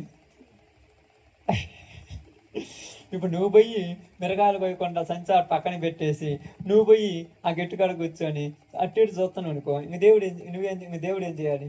అయిపోయింది, సాయంకాలం అయింది, యజమానుడు వచ్చేసాడు. వచ్చిన తర్వాత మీరు కోసిన ఏంటంటే తలా 1 కేజీ 2 కేజీలు తెచ్చారు, తూకం వేస్తారు. కేజీకి 10 రూపాయలు 20 రూపాయలు ఇస్తారు. ఆ తూకంలో మీరు రెడీ చేసి పెట్టుకుంటారు. సాయంకాలం పోతా డబ్బులు తీసుకొని పోతారు. ఇప్పుడు వీడు వచ్చి నేను కాపలా కాసాను, నాకు డబ్బులు ఏమంటే ఎత్తడా? ఇప్పుడు మీరు అందరూ ఇప్పుడు పోతాను మిరగాయల తోటకి అన్నిటికీ చుట్టూ ఏమంటుంది తెలుసా? సోలార్ ఉంటుంది. ప్రతి చోట సోలార్ ఉంటుంది కదా. ఇప్పుడు మీరు అంటారు నేను కాపలా కాసాను, మరి నేను సోలార్ వేసుకుని దేనికి? నేను సోలార్ వేసుకుని మీరు కాపలా కాయటానికి, మిమ్మల్ని పిలిచింది దేనికి? నన్ను పిలిచింది దేనికి? మిరగాయలు కోయటానికి. నేను కాపలాగా చెట్టు చుట్టూ అదేంది కర్ర తీసుకుని అటు ఇటు తిరుగుతున్నాను అనుకోండి, ఇంకా మిరగాయలు కూడా కొయ్యాలి. నేను పోయింది దేనికి? కాయలు మోయటానికి పిలిచింది నన్ను, కాయలు మోయటానికి. కాయలు మోసేది అదో పని చేయాలి. ఇది చేయకుండా నేను చుట్టూ తిరుగుతుంటే సువార్త చెయ్యకుండా కాపాడే పని నీది నాది కాదు, అది ఆయన పని. కంచె, పరిశుద్ధాత్మ కంచె వేసే పని ఆయనది. ఆయన కంచెనేసాడు, మనం సువార్త అనే అంటే కూలి పని మనం చేయాలంతే. చాలామంది అంటారు, అమ్మ లేదుగమ్మా ఇప్పుడు మీరంటే ఏం లేదు, కూలి 300, 350, 250 ఇస్తున్నారు, పెద్ద విషయం కాదు. కొన్ని దిక్కులు పోతుందంటే అట్లా లక్ష్మీపురం ప్రాంతం వెళ్తాం కదా మనము, అక్కడ వాళ్ళకి ఏంటంటే కేజీలు పాపారమంట పాపం. వాళ్ళ ఊరు పట్టించుకోరు ఒకరినొకరు. ముందు పోయినరా తిరిగిండ్రా ఇంకా ఆడిపోయేదా కనిగి తిరుగుతారు. మధ్యాహ్నం అన్నం ఆకలి అవుతుందంటే ఏం తిందాంలని ఒక చేత కలుపుకొని స్పూన్లు పెట్టుకొని పోతారు. ఆడికి పోతా ఆ కలుపుకొని స్పూన్లతో 2-3 ముద్దలు పడపడి తినేసి మళ్ళీ పోయి పోతుంటారు. మామిడి ఇష్టం అనుకోండి, మామిడి ఇష్టం అనుకోర్రా. స్వార్థ పని అంటే మామిడి ఉంది అనుకోరు మీరు. దేవుడు ఏమన్నారు తెలుసా? ఇదిగో నా తోటలో పనివారు మీరు. అందుకేమన్నా రాయబడింది కొరింథీ రాసిన పత్రికలో, ఇదిగో నాటినది ఒకరు, నీరు పోసింది ఒకరు, ఎరువు వేసేది మరొకరు, మరి వృద్ధిపరిచేది ఆయన. మన పని మనం చేయాలి. మరి చెట్టు నాటి పొద్దుగూకులు తవ్వి ఎరువు వేసి నాటి నీళ్లు పోసి ఇవన్నీ పోయకుండా పక్కన ఇంకా పెరగలేదు అంటే పెరుగుద్దా? నీ పని నువ్వు చెయ్యాలి. దాన్ని వృద్ధి చేసేవాడు దేవుడు. అది ఆయన స్వాధీనంలో ఉంది, మనకెందుకు దాని గురించి? అందుకన్నాడు, నేను వచ్చినప్పుడు లెక్కడిగా బాధ్యత నాది, నీకెందుకు ఇవన్నీ? అందుకని మొన్న నేను వేరే ప్రాంతంలో దేవుని యొక్క వాక్యం కొరకు వెళ్ళినప్పుడు అక్కడ వేరే పాస్టర్ గారు కొన్ని విషయాలు అన్నారు. ఇలా చెప్తున్నారు. ఒకటే చెప్పాను, వెలుపల వారికి తీర్పు తీర్చుట మనకేలా? వెలుపల వారికి తీర్పు తీర్చేది ఎవరు? మరి లోపల వాళ్ళ గురించి మనం ఆలోచించుకుందాం. అందుకని నేను ఎప్పుడు ఎక్కడ వాక్యం చెప్పినా సంఘం పర్ఫెక్ట్గా ఉండాలని చెప్తాను. అయ్యా వాళ్ళతో మనకు అవసరమా? ఎందుకంటే దేవుడు చూసుకుంటాడు. దేవుడు ఉన్నాడు కదా ఒక ఆయన చూసుకుంటాడు. ఆయన నడిపిస్తేనే నడుపుతాడు ఎవరైనా, మనం చెప్తే నడవరు. అది గుర్తుపెట్టి ఎప్పుడు మనం చెప్తే మారే పని అయితే ప్రపంచం మొత్తం మారిపోయాడు.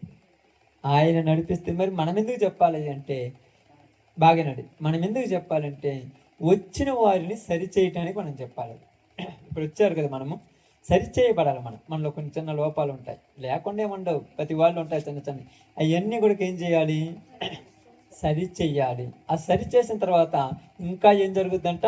ఇంకా చక్కగా పెరగటానికి అవకాశం ఉంటుంది. అందుకని ఇక్కడ అదే చెప్తాను చూడండి. ఎఫెసీ పత్రిక 6వ అధ్యాయము 19-20 చదువుతాం. ఎఫెసీ పత్రిక 6వ అధ్యాయం 19-20. మరియు నేను దేని నిమిత్తము రాయబారినై సంఖ్యలలో ఉన్నాను, ఆ సువార్త మర్మమును ధైర్యముగా తెలియజేయుటకు నేను మాటలాడ నోరు తెరిచినప్పుడు దానిని గూర్చి నేను మాటలాడవలసినట్టుగా ధైర్యముతో మాటలాడుటకై వాక్శక్తి నాకు అనుగ్రహించినట్లుగా నా నిమిత్తము పూర్ణమైన పట్టుదలతో విజ్ఞాపనము చేయుచు మెలకువగా ఉండుడి. ఎవరు అంటున్నారు ఇక్కడ? ఎఫెసీలో ఉన్న సంఘంతో మాట్లాడుతుంటున్నారు. సంఘంలో ఉన్నటువంటి ప్రజలారా, నేను దేని నిమిత్తము రాయబారినై సంఖ్యలతో బంధింపబడి ఉన్నాను, ఆ సువార్త మర్మము ధైర్యముగా తెలియజేయుటకు నేను మాటలాడ నోరు తెరిచినప్పుడు దానిని గురించి నేను మాట్లాడవలసినట్టుగా ధైర్యంతో మాట్లాడుటకై వాక్శక్తి నాకు అనుగ్రహించినట్లుగా మీరు ప్రార్థన చేయమంటున్నారు. అది కూడా ఎలాగ చేయమంటున్నాడు? ఏమన్నాడమ్మా? పూర్ణమైన పట్టుదలతో. ఇప్పుడు చాలా మంది ఏమంటారు తెలుసా? మేము ఎలాగ రాలేకపోతున్నామయ్యా, మేము ఎలాగ చేయలేకపోతున్నామంటే, మీరు రావాల్సిన పని లేదు, చేయాల్సిన పని లేదు. ఉన్న చోటే పూర్ణమైన పట్టుదలతో ప్రార్థన చేయండి. అది కూడా కష్టమేనక్క. ఇప్పుడు ఇంట్లో ఉంటారు, 6 గంటలకు 7 గంటలకు అయిపోద్ది, అన్నం తింటారు. 8:30 8ంటికల్లా అన్నం తిని అయిపోద్ది. అప్పుడు వెళ్ళి ఒక అరగంట తోటి పూర్ణమైన పట్టుదలతో ఇంట్లో మీ యొక్క ప్రార్థన గది ఉంది కదా, ఆ గదిలో పోయి మోకాళ్ళ మీద కూర్చొని, ఈ దినమందు ప్రభా నేను నా వంతుగా ప్రార్థన ఏం చేస్తున్నానంటే, సువార్త ఆగిపోకుండా నువ్వే జరిగించు ప్రభు, నీ పనిదని ప్రార్థన చేయి. ప్రభు, గ్రామంలో పరిస్థితులు ఇలాగున్నాయి తండ్రి, కుటుంబాలలో ఇలా పరిస్థితులు ఉన్నాయి, ఇంతమంది ఇలాంటి స్థితిలో పడిపోతున్నారయ్యా, వాళ్ళని బాగుపరుచు అని ప్రార్థన చేసే పట్టుదల మనకుందా? మరి ఎందుకు వస్తున్నట్టు మా మీ బాధ నాకు చెప్పండి. చెప్పాలి మా, బాగుంటుంది చెబితే. ఏంటి మీ బాధ అని చెప్పండి, నాకు అర్థం కాదు. తొందరగా వదిలేసి ఇంటికి పోదాం కదా, అంతేనా? ఆమె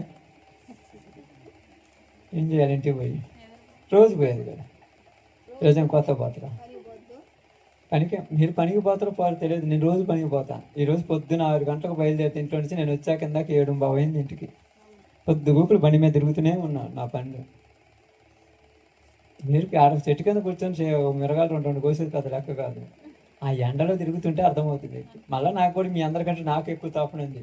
10 దాకా ప్రార్థన పెట్టేసి పోయి కళ్ళు మూసుకొని నిద్రపోదాము నాకు ఉంటుంది. నిద్రపోతే కూడా కొడతారు నన్ను. కానీ ఒక భయం. ఏం భయం? ఎక్కడ తప్పిపోదునేమన్న భయం. ఇప్పుడు దాన్ని కొరకు నాకు సపోర్ట్ ఎంతమంది ఉంటారు? ఎవరన్నా అడిగితే వాళ్ళు వద్దన్నారు అందుకే ఆపేసానని చెప్పుకుంటున్నాను, ఎవరన్నా కొడతారా? ఇంకా మంచి పని చేసావు, నీకంటే గొప్పలు ఎవరు అంటారు. కానీ ఒక భయం. లెక్క నువ్వు అడగవచ్చు, అడగకపోవచ్చు. ఈరోజు చాలామంది ప్రార్థనకు రాలేదు కదా సంఘంలో, వాళ్ళు అడగొచ్చు, అడగకపోవచ్చు. జీవము కలిగిన దేవుడు ఖచ్చితంగా లెక్క అడుగుతాను, అది నా భయం. మీరు అడుగుతారని లేనే లేదు. ఇప్పుడు మీరు అప్పుడప్పుడు మీకు చెప్తుంటారు, మీరు చాలామంది ఏం చేస్తుంటారు, ఏదో పావడో రూపాయి ఏదో ఒకటి ఇస్తుంటారు, ఏదో తులమ పలమ సువార్త కొరకు తెస్తుంటారు, పరిచయ సేవకుని నాకు ఇస్తుంటారు. నేను దాని విషయంలో మీరందరూ ఏమనుకుంటారు తెలుసా, ఏమి ఇబ్బంది లేదు అనుకుంటారు. కానీ నాకు భయం. లెక్కడికి ఎదురు ఆయన భయం, మీ భయం లేదు. మీరేమన్నారు అనుకోండి, మీరు ఒకవేళ 100 ఇచ్చినా, 50 ఇచ్చినా, 10 మంది 10 ఇచ్చినా, లేకపోతే మొత్తం మీద సంఘం మీద అయితే ఒక 10 వచ్చినా, 2,000 వచ్చినా, 1000 రూపాయలు వచ్చినా, నన్ను వారానికి ఊర్లో ఎక్కడగరు మీరు నాకు తెలిసి.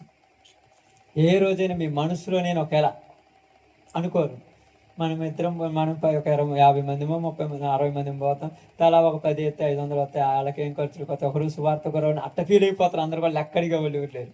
కానీ మీ అందరికంటే ఎక్కువ నన్ను లెక్కడిగా ఒక ఆయన ఉన్నాడు. ఆ భయంతో ఉన్నప్పుడు ఇప్పుడు తప్పు చేయం. ఆ భయం లేనివాడు ఏ తప్పు ఏం చేస్తాడు? భయం ఉండదు తెలుసా? ఇప్పుడు ఎక్కడ కూర్చొని నిద్రపోతే చూడండి, ఎక్కడ కూర్చొని నిద్రపోతే రేపు దేవుళ్ళు లెక్క అడుగుతారన్న భయం ఉంటే నువ్వు నిద్రపోవు. భయం లేనివాడు ఆడే నిద్రపోతావు తెలుసా? ఇప్పుడు అప్పుడప్పుడు చెప్తుంటారు చూడండి, భర్త ఇంటికి రాగానే ఎంతో దూరం నుంచి మంచం మీద కుర్చీ మీద టీవీ పెట్టుకొని రిమోట్ నొక్కుతున్న భార్య లేదంటే అర్థమైంది. ఇంత బాగా దేవుని సువార్త దైవ జనులు ఇంతమంది నిద్రారాలు మానుకొని కూర్చుంటే లెక్క లేకుండా నిద్రపోతున్నట్టు అర్థమైంది. అది నీ ఇష్టం, దానికి ఊరేం బాధ్యులు కాదు, నేనేం బాధ్యుని కాదు, నువ్వు బాధ్యుడు. అది రేపు నాకు నువ్వు లెక్క చెప్పాల్సిన పని లేదు, ఆయనకు లెక్క చెప్పాల్సిన పని ఉంది. నాకు అస్సలు అవసరం లేదు. నా వరకు నేను చేసుకొని నా పాటికి నేను పరలోకం వెళ్ళిపోతే సార్. నన్ను అడగడు ఆయన, ఎందుకంటే ఆదివారం జరిగిస్తున్నాను, శనివారం జరిగిస్తున్నాను, బుధవారం స్త్రీలు కొడుకంటే మీరే జరిగించుకుంటారు, అది వదిలేసేయండి. నెలకు ఒకసారి ఆల్నేట్ నేను జరిగిస్తున్నాను. ఎక్కడైనా సువార్త అంటే నేను వెళ్ళిపోతున్నాను. నన్ను ఎందుకు లెక్క అడుగుతాడు? టీచర్ రోజు బడికి వచ్చినప్పుడు టీచర్ని అడగడు, పిల్లలు రాకపోతే ఊరి బాధ్యులు. నువ్వు బాగా చెప్పలేదంటే వాళ్ళు వస్తే కదా నేను చెప్పడానికి, వాళ్ళు వస్తేగా తెలిసేది. మరి ఎందుకు రాలేదంటే ఆడుకోవటానికి, తిరగటానికి, ఇళ్ళమ్మడి తిరగటానికి అలవాటు పడరు. వాళ్ళు వచ్చి బడి అట్టా చేయలేరు. 4 రోజులు చూస్తాడు, టీచర్ని ఇడిగిపోయా కాకుండా మోదిక్కుపోనా టీచరే. అప్పుడప్పుడు చాలాసార్లు చెప్తాను, నేను అంటుంటాను, ఒకవేళ ఇక్కడ నేను సేవకుని కదా, ఇక్కడ కాకుండా ఇంకొక దిక్కుపోయి నేను ఏమవుతాను? అదే నేను లేకుండా అనుకో, మీరు ఎవరికి విశ్వాసం అంటారు? మీరు అనుకోవచ్చు ఎందుకు లేదా దేవుడు రప్పిస్తారంటే, ఇప్పుడు నన్నే అంటే ఇక్కడ ఉన్న సేవకులనే లెక్క చేయనప్పుడు ఇంకో సేవకుని అసలు లెక్క చేయరుగా. అది ఇక్కడ విలువ కానీ లేకపోతే ఇంకేమి లేదు ఆడ.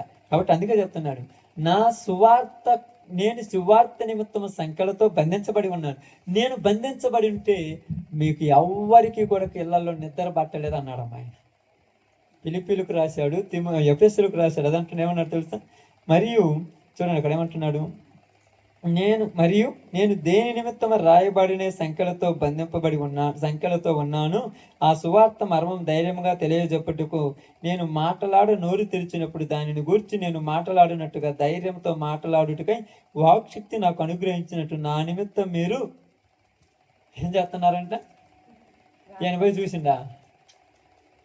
మరి ఎలా చెప్పగలిగాడు ఆయన? ఇప్పుడు చెప్పాలి, ఎలా చెప్పగలిగాడు? పరిశుద్ధాత్మ ద్వారాను, నమ్మకం ద్వారాను. ఎలా చెప్పగలిగాడు? కారణం ఉంది. ఎలా చెప్పగలిగాడు? కారణం లేకుండా ఏం చెప్పడుగా.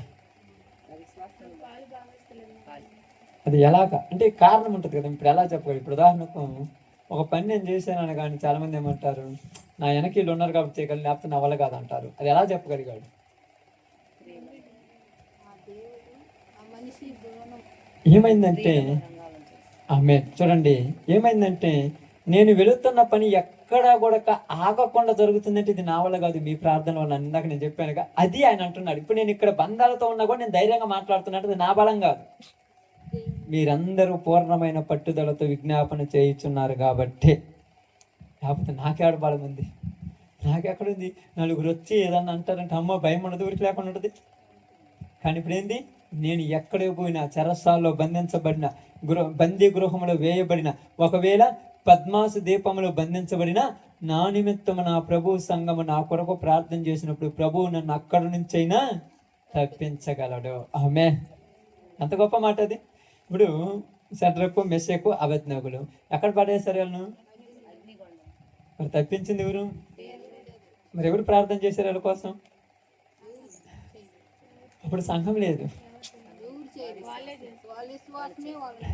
ఒక ఆయన ఉన్నాడు, మీకు తెలుసా? దానియేలు ఉన్నాడు. అయ్యో వీళ్ళు ముగ్గురిని తీసుకెళ్ళి అగ్నిలో వేశారని ఆయన క్రమం తప్పకుండా చేశాడు కదా. ప్రభు వాడిని కాపాడు కాపాడు కాపాడు అన్నారు. వీళ్ళు ప్రార్థన చేశాడు, ఆయన చేశాడు. ఇంకా కొంతమంది యూదులు ఉన్నారు, వాళ్ళు చేశారు. వాళ్ళందరూ చేసిన ప్రార్థన దేవుడు ఆలకించి 4వ వ్యక్తికి వచ్చి అక్కడ నిలబడ్డాడు. నీ ప్రక్కనే నేను ఉంటాను అన్నాడు కదా. 4వ వ్యక్తికి ఉంటే అగ్నిగుండంలో కూడా అసలు కావాలని కూడా కాలేదు. ఇప్పుడు దానియేలుని సింహాల పోన్లు వేశారు.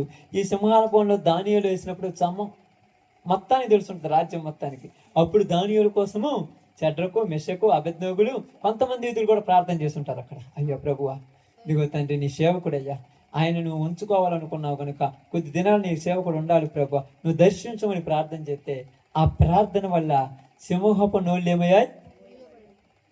ఎలాగంటే పేతురు బాగానండి, మీరు అనొచ్చు వాళ్ళు ప్రార్థన చేసిన. ఇప్పుడు పేతురు, యోహాను వీళ్ళు ఇప్పుడు ప్రార్థన చేసేవాళ్ళ లేదా? పేతురు ప్రార్థన చేసేవాళ్ళ, ప్రార్థన చేయనోడు చెప్పండి? ఫస్ట్లో అయితే చేయనిది, తర్వాత పరిశుద్ధాత్ముడు వచ్చిన తర్వాత మారిన తర్వాత ప్రార్థన చేసేవాడా లేదా? ఇప్పుడు ప్రార్థన చేసేటువంటి పేతుర్ని చెరసాల్లో వేశారు. మరి ఆయన బయటికి రావడానికి ఆయన ప్రార్థన సంఘం అత్యాసక్తితో ప్రార్థన చేసి, సంఘం నిద్రపోకుండా ప్రార్థన చేస్తుంది. అలా ఒక మేడగదిలోకి వెళ్ళి నిద్రపోకుండా ప్రార్థన చేస్తుంటే పేతురు వచ్చి తలుపు కొడితే ఆ చిన్నది వచ్చి, పేతురు వచ్చాడంటే నీకు దెయ్యం పట్టింది ఇట్లా పిచ్చిదానిలాగా మాట్లాడుతున్నాడు, పేతురు ఇప్పుడు రావటం ఏందని కానీ ఎమ్మట తెరిచి చూసాక ఆశ్చర్యమైంది. అప్పుడు అంటున్నారు, మీరు ఇక్కడ ప్రార్థన చేయబట్టే నన్ను అక్కడి నుంచి దేవుడు తీసుకొచ్చాడు. ఎంత బాగుందో చూడండి ప్రార్థన. అందుకే మీకు రాత్రి కాల సమయం చదువుతున్నాను, మీ కుటుంబాలలో బంధాలు ఉన్నాయి, మీరు ప్రార్థన చేస్తామంటున్నారు కానీ చేయలేదని నేను చెప్పట్లేదు, చేస్తున్నారు కానీ క్రమం తప్పకుండా పట్టుదలతో ప్రార్థన చేయరు. క్రమం. రాజాజ్ఞ ఏముంది అక్కడ తెలుసు కదమ్మా. బబులోను దేశంలో ఏముంది? ఎవరు కూడా ఈ 30 రోజులు ఎవరికి ప్రార్థన చేయకూడదు, రాజు దగ్గరికే పోవాలన్నారు. కానీ దానియేలు యథావిధికి వెళ్ళాడు, దోరు తీసుకున్నాడు, వైపు తిరిగాడు, ప్రార్థన చేస్తున్నాడు. కానీ మన సిచ్యువేషన్ ఎలా ఉంటుంది చెప్పండి? అంటే ఇప్పుడు మనకు ఆజ్ఞ లేదులమ్మ, ఫ్రీడమ్ వెళ్ళే కాదనట్లేదు. ఇప్పుడు మన సిచ్యువేషన్ ఎలా ఉంటుంది? ఇప్పుడు ఏ కాలం ఇది ఉదాహరణకి ఎగ్జాంపుల్ చెప్తున్నాను, ఎండాకాలం పెద్దగా పని లేదు కదమ్మా. ఇప్పుడు వద్దన్న ప్రార్థన చేస్తారు, రేపు సీజన్ వచ్చినప్పుడు నన్ను ప్రార్థన చేస్తారు పట్టుదల క్రమం తప్పకుండా. అప్పుడు చూస్తాడు దేవుడు నీ భక్తి, ఇప్పుడు చూడ్డు. అవునా కదా? పరీక్షలు ఉన్నప్పుడు చదివే వాళ్ళు ఊరేమి గొప్ప, ఆ పరీక్షలు ఉన్నప్పుడు చదివే వాళ్ళకి 35-40 మార్కులు వస్తాయి అంతే. పరీక్షలు లేనప్పుడు కూడా చదివి ఫస్ట్ నుంచి చదువుతారు చూడు, వాళ్ళు టాప్ 10లో ఉంటారు. అర్థమైందా? నేను ఇంటర్మీడియట్గా డిగ్రీ ఎంసీఏ చదివేటప్పుడు మిగతా టైంలో మొత్తం వచ్చి గాంధీపేటలో కానీ అక్కడ ఒంగోలు అక్కోళ్ళ ఇంటికాడ కానీ ఉండిపోతుంటాను. పరీక్షలు నెల కానీ తిండి తిప్పలు మానేసుకొని చదువుకుంటూ కూర్చుంటాను. నెల రోజుల ముందు నుంచే నాన్ స్టాప్ చదువుతాం. అందుకే ఎంత వచ్చింది? 65%. అదే ఫస్ట్ నుంచి చదువుంటే 95 వచ్చేది. 60% వచ్చింది నాకు. 62, 63%. నాకు ఎక్కడ టాప్ 10 నేను లేదు. నేను చెప్తాను, నన్ను ఎక్కడ నాకు 90% వచ్చిందని చెప్పట్లా. నాకు అంతా 50, 65, చివరిలో 70% వచ్చింది. పెరిగిపోయింది అంతే, ఎక్కువ రాలా. మరి ఎలా వచ్చిందంటే ఒకటి ఉన్న చూడండి, క్యారెక్టర్ అనేది కాపాడుకొని వచ్చాను. క్యారెక్టర్ 100కు 100 వచ్చిన క్యారెక్టర్ లేకపోతే వాడిని ఎక్కడ తీసుకోవాలి? అర్థమైతే? క్యారెక్టర్ చాలా ముఖ్యము. బిహేవియర్ అంటే ప్రవర్తన, ఎక్కడికి వెళ్ళినా కూడా మంచోడని తెచ్చుకోవాలి ప్రవర్తన. ఆ మంచితనాన్ని బట్టి ఉద్యోగాలు వస్తాయి. కొన్ని దిక్కులు పోతే ఇంటర్వ్యూ చేస్తారు. ఇంటర్వ్యూ చేసేటప్పుడు ఏం చేస్తారంటే మార్కులు చూస్తారు. అన్ని చూసిన తర్వాత వాడి క్యారెక్టర్ చూస్తారు. వీడి క్యారెక్టర్ బాగాలేకపోతే ఇది పనికిరాడు అంటారు. కేర్లెస్గా చేస్తారు కొంతమంది పనులు. 100 మార్కులు 99 మార్కులు వచ్చుంటాయి ఒక్కొక్కరికి. వీడేం చేస్తాడు? నెగ్లెక్ట్, ఏది పట్టించుకోడు. కంపెనీ వాడు ఏమంటాడంటే నిన్ను నువ్వే పట్టించుకోలేదు, నన్నేం పట్టించుకుంటావు, వదిలేదు, నీకు ఉద్యోగం ఇవ్వమంటాడు. ఇంటర్వ్యూకి వెళ్ళగానే ప్రతిదీ అబ్జర్వ్ చేస్తాడు. కింద వేసుకున్నటువంటి షూ నుంచి దూకున్న నెత్తి దాకా ప్రతిదీ అబ్జర్వేషన్ చేస్తాడు వాడు ఇంటర్వ్యూకి వెళ్ళినప్పుడు. ఇక అంటే బూట్లు వేసుకుంటాం కదా, బూట్లు తాడు కట్టుకుంటాం కదా, ఆ తాడు కూడా ఎలా కట్టుకున్నాడు చూస్తాడు వాడు. మామూలు విషయం కాదు ఇంటర్వ్యూ అంటే.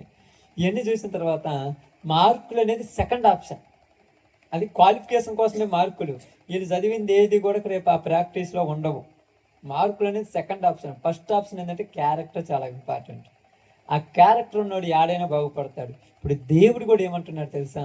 నీవు వాక్యము చదవటము, వాక్యము చెప్పడం అనేది సెకండ్ ఆప్షన్. ఫస్ట్ ఆప్షన్ ఏంటంటే క్యారెక్టర్ చాలా ఇంపార్టెంట్. అందుకే కదా పౌలు గారు అంటాడు, ఎదుటివానికి బోధించి నీకు నువ్వు బోధించుకునువా, అబద్ధం ఆడవద్దని చెప్పు నువ్వే అబద్ధం ఆడుదువా, దొంగతనం చేయవద్దని చెప్పు నువ్వే గుళ్ళును దోచుకుందువా.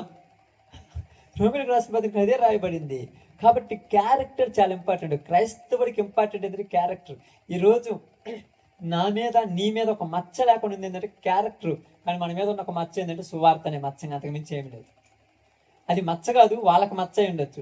వీళ్ళు ఏం చేస్తారంటే ఇదిగో ప్రార్థన చేస్తారు పొదుగుకులు, అదే మచ్చ, అంతకు మించి ఏ మచ్చ ఉండదు మన మీద. ఉన్నదంటే మనం వేస్ట్ ప్రభులోకి రావటం కనుక ఇప్పటికి కూడా కాపాడుకుంటున్నాం జీవితాలు. మీకు అర్థం కాలేదు. చాలా మంది ఏమనుకుంటారు తెలుసా? ఏమయ్యా అది ఇది అనుకుంటారు. చాలా భయంతో కాపాడుకుంటాం జీవితాలు. ఈ టైం కావాలి. ఇప్పటికి నా టైం అయింది, మీ టైం తర్వాత అది, మా టైం ఇది కదా. మేము రోజు ప్రార్థన పోయొచ్చు, మా టైం ఇది. మాకు అలవాటు రోజు ఈ ప్రార్థన పోయొచ్చు 12, 1:30, 12:30, 1. మళ్ళీ యథావిధిగా ఏం చేయాలి? 4:30కి 5ంటికి లేయాలి. లేచిన తర్వాత మళ్ళీ పని చేసుకోవాలి. పగులు నిద్రపోదామంటే పగులు కూడా తీరకుండదు. ఒకరు ఫోన్ చేస్తుంటారు, ఏడుకోదికి ప్రార్థన, అటోదికి వెళ్ళిపోవాలి. తప్పుది ఇంకా. మరి ఎలా తట్టుకోగలుగుతున్నామంటే ఒక భయం. ఏ భయం తెలుసా అక్క? ఏ భయం చెప్పండి? బాగా చెప్తున్నాడు ఆ భయం ఏందో. అంటే నేను చెప్తున్నాను నాకు తెలిసిన భయం, మీకే భయం నాకు తెలియదు. మా భార్య ఉందనుకోండి, బాగలేక హాస్పిటల్ బెడ్ మీద పడి ఉంటే డాక్టర్ గారు ఒక సెలైన్ కట్టి నైట్ మొత్తం కాపలా కూర్చో, ఒక్క నిమిషం కన్ను మూసిన ఆ సెలైన్ ఆగిపోయిందంటే చచ్చిపోతుంటారు చూడు. అప్పుడు కళ్ళల్లో ఒత్తులేసుకొని కాపలా కాస్త చూడు, ఆ భయం. ఎంతమంది గ్రామంలో యవ్వన కాలంలో ఉన్న పిల్లలందరూ చెడిపోయి దగ్గర దాపులో ఉన్నారు. భర్తలు భార్యల మధ్య సంబంధం చచ్చిపోయింది. కుటుంబాలు నాశనం అయిపోతున్నాయి. కుటుంబాలలో సంపాదించిన సంపాదన ఊరక ఏరుపాలైపోతుందన్న ఒక భయం. ఆ భయంతో నిద్రపట్టదు. ఎప్పుడు నీకు చాలా మంది ఏమంటారు తెలుసా? మా బాధ నీకు బాధ ఉంటే నిద్ర ఎందుకు పోతావు? ప్రార్థనకు వచ్చి నాకు అర్థం కాదు. నేను ఫ్రాంక్ చెప్తున్నాను అక్క, నిజం ఇది. నీకు బాధ ఉంటే, ఇప్పుడు హాస్పిటల్లో బెడ్ మీద అమ్మాయి ఉంటే నేను ఇంటికాడ తాగి పండుకొని నిద్రపోయినట్టు నాకు బాధ ఉందని అర్థం. చాలా మంది ఏమంటారంటే ఎందుకు తాగిన ఉంటే అమ్మాయి బాగలాగా తాగాను. ఇదంతా ఏటకారం. బాధకు తట్టుకోలేక తాగుడు కాదు, బాధకు తట్టుకోలేక ఆమె దగ్గర పోయి కూర్చొని పక్కన కూర్చొని నీకు ఎందుకు నేనున్నా అంటే ఏం కాదులే నేనున్నాను ధైర్యం చెప్పాలి. అదే నిజమైన ప్రేమ అంటే.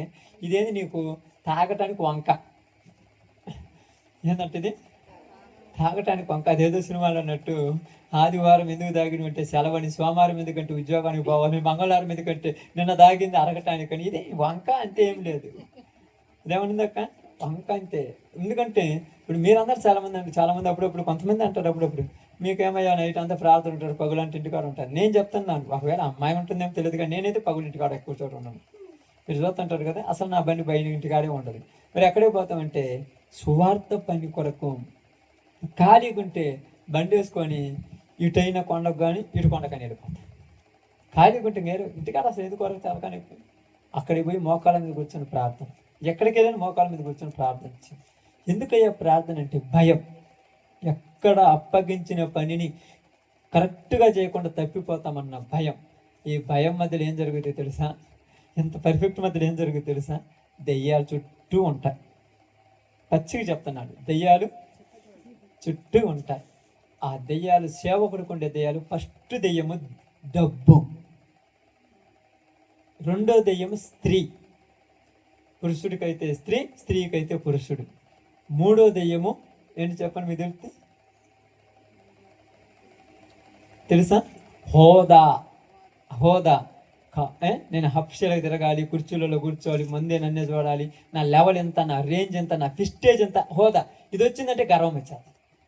ఈ మూటిని తప్పించినప్పుడు ప్రార్థన బాగుపడతాడు ఎవరైనా. ఆ మూటింటి కాడ తప్పించుకోకుండా ఫస్ట్లోనే పడిపోతారు 190 మంది. ఆ డబ్బు దగ్గర పడిపోయినాడు రెండు. ఇక రెండోది ఆడాయాడు ఉంటే ఈ రెండో దగ్గర పడిపోతారు, మూడో దగ్గర ఉంటే అందరిని ఊడ్చేస్తారు. భయం. నిజంగా ఎప్పుడు కూడా హోదా వస్తుందన్న భయం. చాలామంది అప్పుడప్పుడు చెప్తుంటారు, మీరు భలే బాగా పాడతారు పాస్టర్ గారు, మంచిగా వాక్యం చెప్తుంటారు, రోజు సువార్తకి చెప్తారు, మీరు గొప్పలు. నేను ఒకటే చెప్తాను, పిచ్చోళ్ళ గొప్పని కాదు, మా సంఘం లేకపోతే నేను చెప్తాను, ఏ ఊరు పోయినా. చాలామంది అప్పుడప్పుడు చాలామంది మా ఏంది బ్రదర్, వాళ్ళదేముందంటే అర్థం కాలేదు. మీరందరూ రోజు సువార్త చేయలేదంటే మీ సంఘాలు మీకోసం ప్రార్థన చేయాలి. నేను రోజు పోతానంటే మా సంఘం నా కోసం ప్రార్థన చేయాలి. అంత నిజమా? నిజం. ఇది గొప్ప విషయం, మామూలు విషయం అనుకున్నారా? ఎందుకు తెలుసా? అప్పుడప్పుడు చూడండి, ఇంటికి ఇల్లాలి అంట, దీపం అంట. సంఘము బాగా ప్రార్థనలు ఉంటే ఆ సంఘంలో ఉన్నటువంటి సేవకుడు పర్ఫెక్ట్గా సువార్తకు వెళ్ళిపోతారు. మీరు ఒకవేళ ఎవరైనా చేయలేదు అనుకుంటున్నారు అనుకోండి, నువ్వు చేయనంత మాత్రాన కరెక్ట్ కాదు, చేసేవాళ్ళు కొంతమంది ఉన్నారు. అంతే కదమ్మా. ఇప్పుడు ఏమంటారు, గుమ్మడికాయలు దొంగ ఊరు అంటే ఊరు భుజాలు అక్కడ దొరుకుని దొంగలిచ్చినాడు ఒకడు ఉంటాడు వాళ్ళలో, లేకపోతే గుమ్మడికాయ పోదుగా. అదే ఇదివరకు నేను చాలాసార్లు ఆ సామెత తినండి, అందరూ వేపన వాళ్ళు అంటే కానీ చేపలు పట్ట మాయమైందంటే. అందరూ వేపన చేపలు పట్ట ఏమైందంటే నాకు తెలియదు నేను తిండి, మరి ఏమైంది ఇరికి తెచ్చిపెట్టింది. అలాగనే ఎవరో ఒకరు 50, 60, 70, 80 మందిలో సువార్త కోసం నా కోసం ప్రార్థన చేసే వాళ్ళు ఉన్నారు. అందుకే నేను ఘనంగా చేయగలుగుతాను. ఇది 100కు 1000% చెప్తాను. మీరు చేసిన ప్రార్థనల వల్లే కానీ మా అంతటా మేమైతే చెయ్యలేము. ఎందుకంటే 3 పీటల తాడు త్వరగా తెగదు. దానికి అప్పుడు కూడా చెప్తాను, అప్పుడప్పుడు అమ్మాయి కూడా చెప్తాను, చాలాసార్లు చెప్తాను, ఎన్నోసార్లు. ఈ సంఘం అంటే సంఘంలో ఉన్న ఊరైనా స్వతంత్రంగా ఇంటేకైనా యాడికైనా వచ్చి తినిపోతుంటే అడిగే హక్కు నీకు లేదు. ఒకవేళ అడిగే పని అయితే నువ్వైనా నేనైనా వెళ్ళిపోదాం బయటకన్నా.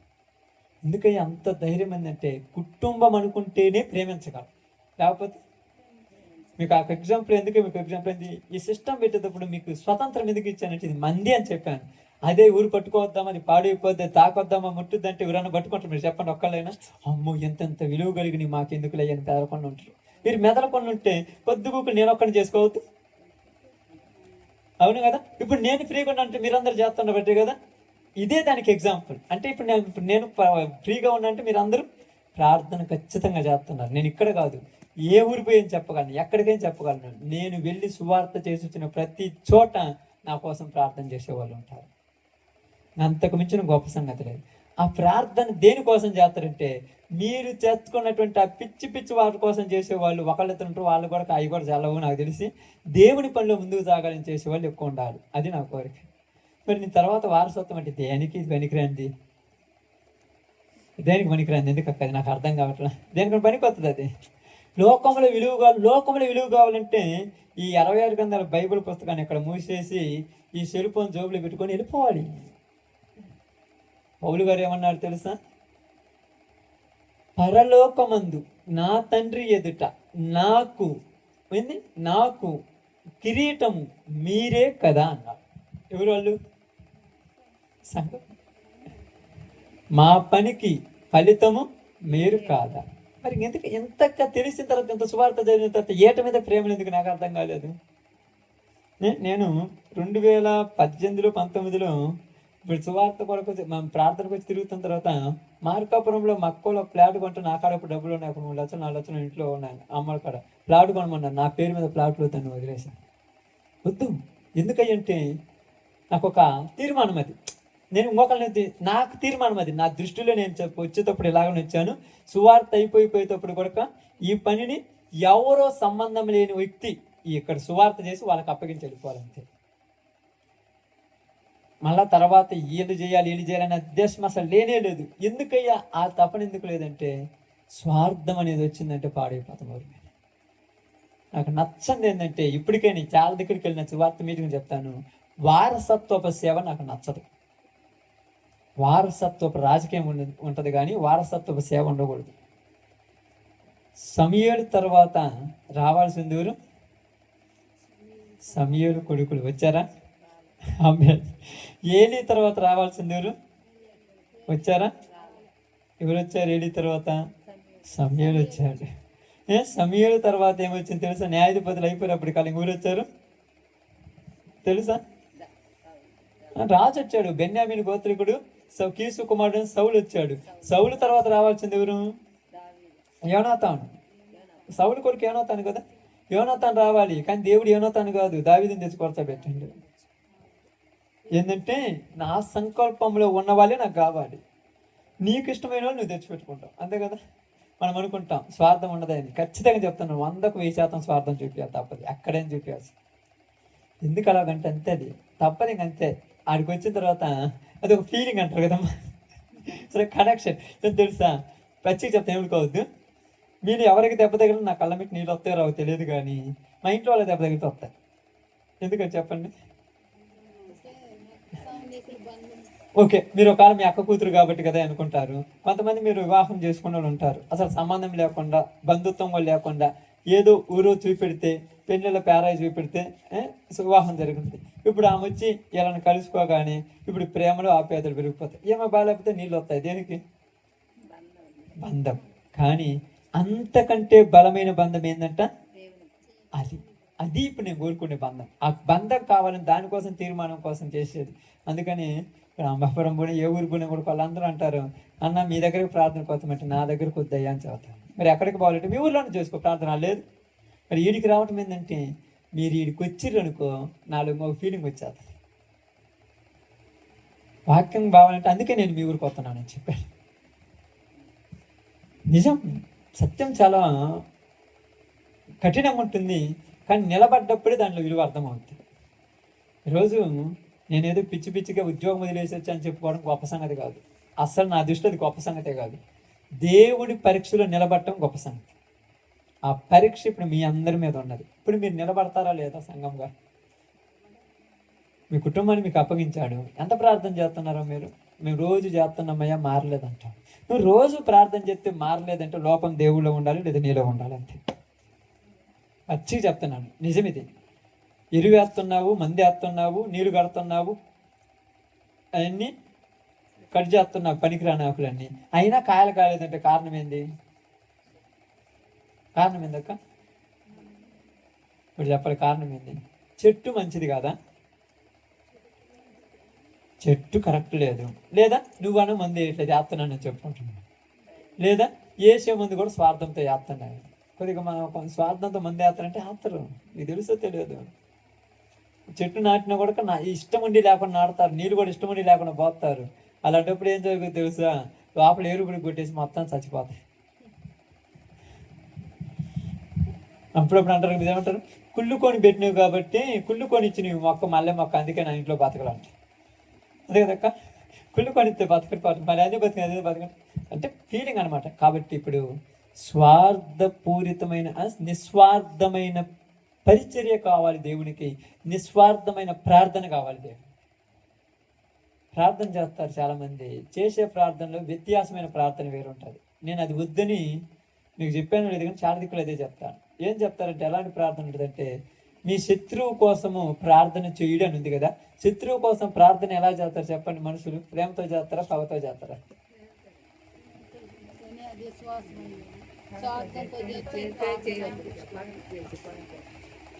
దానికి ఒక మాట ఉందాం బైబిల్ గ్రంథంలోనే, మీ శత్రువు మీ ఎదుట వచ్చినప్పుడు గ్లాసులు మంచినీళ్ళు ఇచ్చిన వాడిని ఎత్తిన.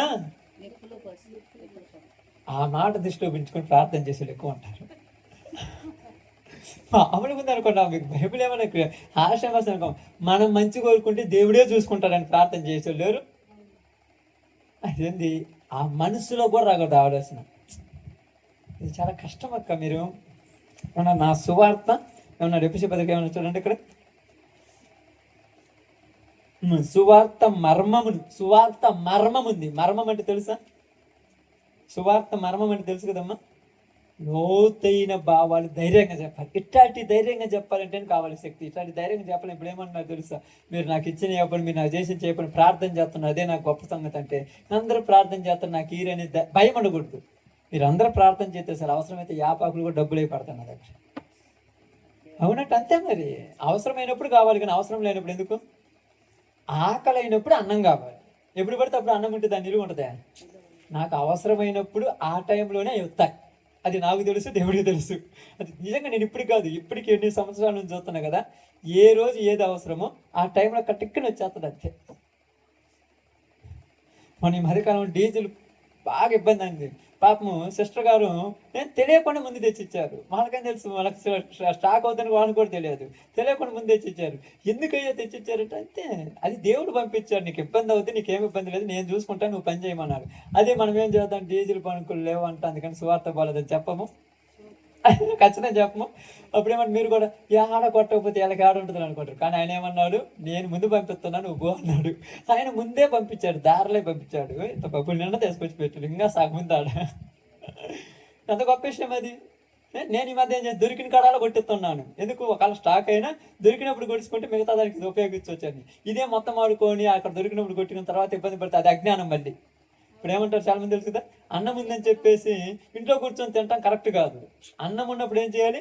ఈ అన్నాన్ని తింటే 4 రూపాయలు సంపాదించుకోవాలి. అప్పుడు ఆ రూపాయలు అయిపోయినా మళ్ళీ ఉపయోగపడతాయి. అట్టని ఈ అన్నం ఉందని చెప్పేసి ఏ పని పోకుండా ఇంట్లో కూర్చొని తినమనుకో, తర్వాత అయిపోయిన తర్వాత అప్పుడు పనికి పోమంటే కొద్దిగా ఒలిబరు ఉంటుంది కదమ్మా. ఇప్పుడు మా అమ్మాయి ఉందనుకోండి, పాప పనికి బాధలే అంటే ఎగ్జాంపుల్ చదువుతున్నాను, పనికి పోమని అనుకోండి, నేను చేయలేను నాకు అంటుంది. అంతే కదా. అదే కడుపు గాలింది అనుకోండి, చేయలేకపోయినా అక్కడ కుదురుతుంది. అంతేనా కదక్క? ఖచ్చితం. నేనైనా అంతే. అందుకని ఏం చేస్తాను, నేను చాలాసార్లు ఏ పని చేతకపోతే ఎట్ట బతుకుతారంటే అడుక్కొని బతుకుతారు. అది కూడా పెద్ద పని తెలుసు, అడుక్కోవడం ఓ పని. మీ అందరూ అనుకుంటున్నారు ఈ అన్ని పనుల కంటే కష్టమైన పని ఏం తెలుసా? పని అనుకున్నారు. అది మర్చిపోయి కొద్దిగా అడుక్కుంటారు అనుకో, ఊరు మొత్తం ఊరన్నా చూసారు అనుకో, చచ్చిపోయిందంత సమానం అది. అది ఎంతసేపు కష్టం తెలుసా? అందుకని ఇప్పుడు ఎందుకు చూడండి, ఇప్పుడు మీరు అన్నారు కదా అయ్యో మేము ఎలా చేస్తున్నామంటే, ఇప్పుడు చెప్పాను చూడండి, మీరు ప్రార్థనలు చేయటం వల్లనే నా పని జరుగుతుంది. నా పనైనా ఎవరి సువార్త పనైనా ఎవరి సంఘాలలో ప్రార్థన విచ్చలవిడిగా చేస్తుంటే ఆ సువార్త ఎక్కువ జరుగుద్ది. ప్రార్థన ఆగిపోయింది, నీళ్ళు ఆగిపోయినాయి అనుకో, మిరపతోట ఏం కనపడుద్దక్క? ఎండిపోతుంటాయి. ఏందమ్మా వాడు కొట్టినట్టు బోర్లో నీళ్ళు ఇవ్వండి, మీరే చేస్తారు. అనవసరంగా 3 ఎకరాలు వేసిన బోర్లో నీళ్ళు లేకుండా ఈసారి ఎకరా వేసుకుంటే సరిపోతుంది. ఎకరా కొత్త ఏంటి అని చెప్పిన మాట అనుకోండి, 3 ఎకరాలు వేసిండు, మొత్తం ఎండబెట్టుకోవడం అన్నట్టు. మన రేంజ్కి తగినట్టే మనకి ఇచ్చాడు దేవుడు. ఇంకా మీరు ఎక్కువ అంటే ఎక్కువ విస్తరించి ప్రార్థన చేస్తే ఎక్కువ వస్తుంది. దాని గురించి మనం ఏం చెప్పాల్సిన పని లేదుగా. ఇప్పుడు ఏముంది, సోమవారం ఏముంది, గురువారము, శుక్రవారము, ఆదివారము, మళ్ళీ ఇంకొక మొత్తం రోజుకు 4 రోజులు. ఇంకా అంతకు మించి మనం ఎక్కువ చేసినా కూడా బాగా ఓవర్ అవుతుంది. నిజం. రోజుకు వారానికి 4 రోజులు ప్రతిరోజు వార్తకి వెళ్ళిపోతున్నాం. ఎక్కడికి వెళ్తున్నాం అంటే మనం వెళ్ళే చోట ఎక్కడ కూడా మీరు చూస్తుంటే 100 మంది 1000 మంది కూర్చోరు, ఒక్కళ్ళు ఇద్దరే కూర్చుండేది. వాళ్ళందరూ అంటారు ఏందయ్యా మేము అంత దూరం చాటే పెట్టుకొని వస్తున్నాం అంటే, నేను ఒకటే చెప్తున్నాను, నీ బలము నా బలం అనుకుంటున్నావా? అది దేవుని బలము. అదే ఇప్పుడు పౌలు అంటే ఇది అంత ఎందుకు చదువు, పౌలు గారు చదువుతాం తిమోతికి, నీలో ఏమి లేదు నాలో ఏమి లేదు, దేవుడు ఉన్నాడు, మనము మార్చిన ప్రజలను ప్రేరేపించారు, వాళ్ళు ప్రార్థన చేస్తున్నారు. అందుకే నేను ఎంతగా వెచ్చలవిడిగా ఉన్నాను. సంఖ్యలతో బంధించబడినా నేను భయపడట్లేదు, మీరు భయపడుతున్నారేమంటున్నాడు ఆయన. తిమోతి అసలు నువ్వు భయపడగాకు, నేను సంఖ్యలతో ఉన్నాను. నేను బంధింపడితేమి ఏం బంధించబడలా, అందుకు సంతోషపడాలి. ఇప్పుడు అంతా మనం బతికిచ్చేది దేన్ని చెప్పండి? వాక్యం కదా. ఏదో ఒకరోజు మనం అంటాను, ఏదో ఒకరోజు మారుతారు. మీరు అనుకుంటారు మారరు అనుకుంటారు, తప్పు. ఏదో ఒకరోజు మారుతారు. పౌలు అంతటోడే మారినప్పుడు వీళ్ళు మాట ఒక లెక్క. వాళ్ళే ప్రయాసపడతారు సువార్త కొరకు. ఎందుకు పడతారంటే అది దేవుని కృప. ఆయన కృప ఎవరి మీద ఉంటే వాళ్ళని చూసుకుంటారు, ఎవరి మీద ఉంటే వాళ్ళని మార్చుకుంటారు. మనం చెప్పేది ఏం లేదు. కానీ మనం ఏం చేయాలంటే ఓపికతో, ఆమేన్, ఓపికతో ఎదురు చూడాలి. ఎలాగ ఎదురు చూడాలంట? అదే ఓపికతో ఎలా ఎదురు చూడాలంట? ప్రార్థన విజ్ఞాపనల చేతి ఎదురు చూడాలి. ప్రార్థన చేయకుండా ఏం చేయకుండా ఓపికతో ఉంటుందా? మీరు ఇప్పుడు మిరప తోటలు నాటారు, ఎప్పుడు జూన్ నెలలోనూ ఆగస్టులో రాటారు కదమ్మా. ఇంట్లో కూర్చొని నాటిన ఇబ్బంది లేదు, పవర్ ఎత్తు అదే బారుతుంది, ఆటోమేటిక్ పెట్టుతానంటే పడుద్దా? రోజు చూసుకోవాలి, రోజు పోవాలి, అవి చేయాలి, ఇది చేయాలి, అంత తపన. అలాగే ప్రార్థన అనే తపంతో ఇలా చేస్తూ ఉంటే ఖచ్చితంగా దేవుని యొక్క పని ఇంకా సాగిపోతుంటది. ఆయన పని ఎంత ఎక్కువ సాగితే అంత ఎక్కువ మంది బలపడుతూ ఉంటారు. ఆమేన్. కాబట్టి ఈరోజు నీతో నాతో దేవుడు చెప్పిన ఒక చిన్న మాట ఏంటంటే, మనము ఒకవేళ ఆగిన సువార్త అయితే అది మరి గుర్తుపెట్టుకోండి ఎప్పటికీ. ఇప్పుడు నువ్వు ఆగినా నీ ఇంట్లోకి సువార్త నీ ద్వారా కాకపోయినా ఎవరో ఒకరి ద్వారా వచ్చి నీ ఇంట్లో వాళ్ళు మారుతారు. ఇప్పుడు అనుకుంటాం, మేము ఇది ఊరికి పోయినప్పుడు ఇన్ని రోజులు పోయినా కూడా ఆయన మారలేదు, ఈ మధ్య మారింది ఏంటంటే దేవుడి నిర్ణయం అప్పుడు. అంటే అప్పుడు దాకా నువ్వు ఓర్చుకోలేకపోయావు, దాని గురించి బదులు అప్పుడు దాకా నువ్వు ఓర్చుకోలేకపోయావు. మనం ఏం చేద్దాం చెప్పు? అప్పుడు దాకా ఓపికతో ప్రార్థనతో ఉండాలి. నిన్ను నువ్వు రక్షించుకొని వాళ్ళను మార్చడానికి ప్రయత్నించాలి. అలా చెయ్యాలంటే దేవుని దయ మనకు ఉండాలి, దేవుని కృప మనకు ఉండాలి, దేవుని యొక్క ఆశీర్వాదాలు మన మీద ఉండాలి. అందుకని మేలు గురించి మీరు బాధపడినా తప్పులేదు, కానీ కీడి విషయమే బాధపడద్దండి. మేలు, మనోడు బాగుపడాలి, మన ప్రాంతంలో బాగుపడాలి, మంచి ఆశీర్వాదాలు రావాలి. ఇన్ని కుటుంబాలలో కన్నీళ్లు పోతున్నాయో వాళ్ళకి తెలియదు పాపం. వాళ్ళ ఊరి దగ్గర మొరపెట్టుకోవాలో తెలియక బాధపడుతూ ఏడుతూ కుమిలిపోతున్నారు. వాళ్ళందరి కోసం మనం ప్రార్థన చేయాలి. అది మనకు ఉన్నటువంటి ఒక అవకాశం అంతే. మనమేమి వాళ్ళకి డబ్బులు ఇచ్చినా తృప్తి తీయలేం, ఆస్తి ఇచ్చినా తృప్తి తీయలేం, వాళ్ళకి అన్నం పెట్టినా తృప్తి లేదు. వాళ్ళ బాధ తీరిస్తే అంతకు మించిన గొప్ప అవకాశం లేదు. ఆ బాధ తీర్చాలి. ఇప్పుడు చాలామంది మారారు, ఎక్కడికే రావాలని లేదు, ఎక్కడికి పోయినా కూడా మనం చేసిన ప్రార్థన వల్లే మారారు అనుకుంటున్నాం. ఈ చర్చికే వచ్చిన వాళ్ళే అని అసలు అది నా మైండ్లో చర్చి అనేది లేనేది. నా మైండ్లో ఉంది సంఘమే. ఆ సంఘమే సార్వత్రిక సంఘం. ఇప్పుడు వాళ్ళు మారినా, వీళ్ళు మారినా, వాళ్ళు మారినా, వదులు పోనా, ఒంగోలు పోనా, ఇంకొక ఊరు పోనా, మన ఊర్లో మనం చేసిన ప్రార్థన వల్లే వాళ్ళు మారారు. ఇప్పుడు వాళ్ళు దేవుడిని తెలుసుకున్నారు. అడిగిపోతే మనకెందుకు? ఇప్పుడు పిల్లలు చదువుకోవాలి, కానీ ఏడ చదువుకుంటే మనకెందుకు? మన పిల్లోడు చదివిన కానీ చదవాలి. అందరూ ఏడ చదివినా కూడా ఏం చేస్తున్నారు? చదువుకొని బాగుపడటం మనకు కావాల్సింది. ఎక్కడికి పోయినా ప్రార్థన పోవటం మనకు కావాలి. అలా ప్రార్థన పోయి చెడు అనుకోవాలి. మళ్ళీ ప్రార్థన పోతే ఉపయోగం లేదు. ఏం చేయాలి? అది కావాల్సింది. మరి ప్రార్థన పోతున్నానంటే కుదరదు. చెడు అనుకొని మంచి చేస్తూ దేవుళ్ళో బతుకుతుంటే వాళ్ళే మన ప్రతిఫలం. దానికి మనం ఎక్కడ చెప్పాల్సిన అవసరం లేదు. ఇప్పుడు ఈ చెట్టూరో నాటారు, ఆ పిల్లలు నాటారు, పాప మొత్తం ఆ చెట్టూరో నాటారు అనుకుంటాను. ఇప్పుడు మనం కూకుంటున్నాం, మనం నాటలేదుగా.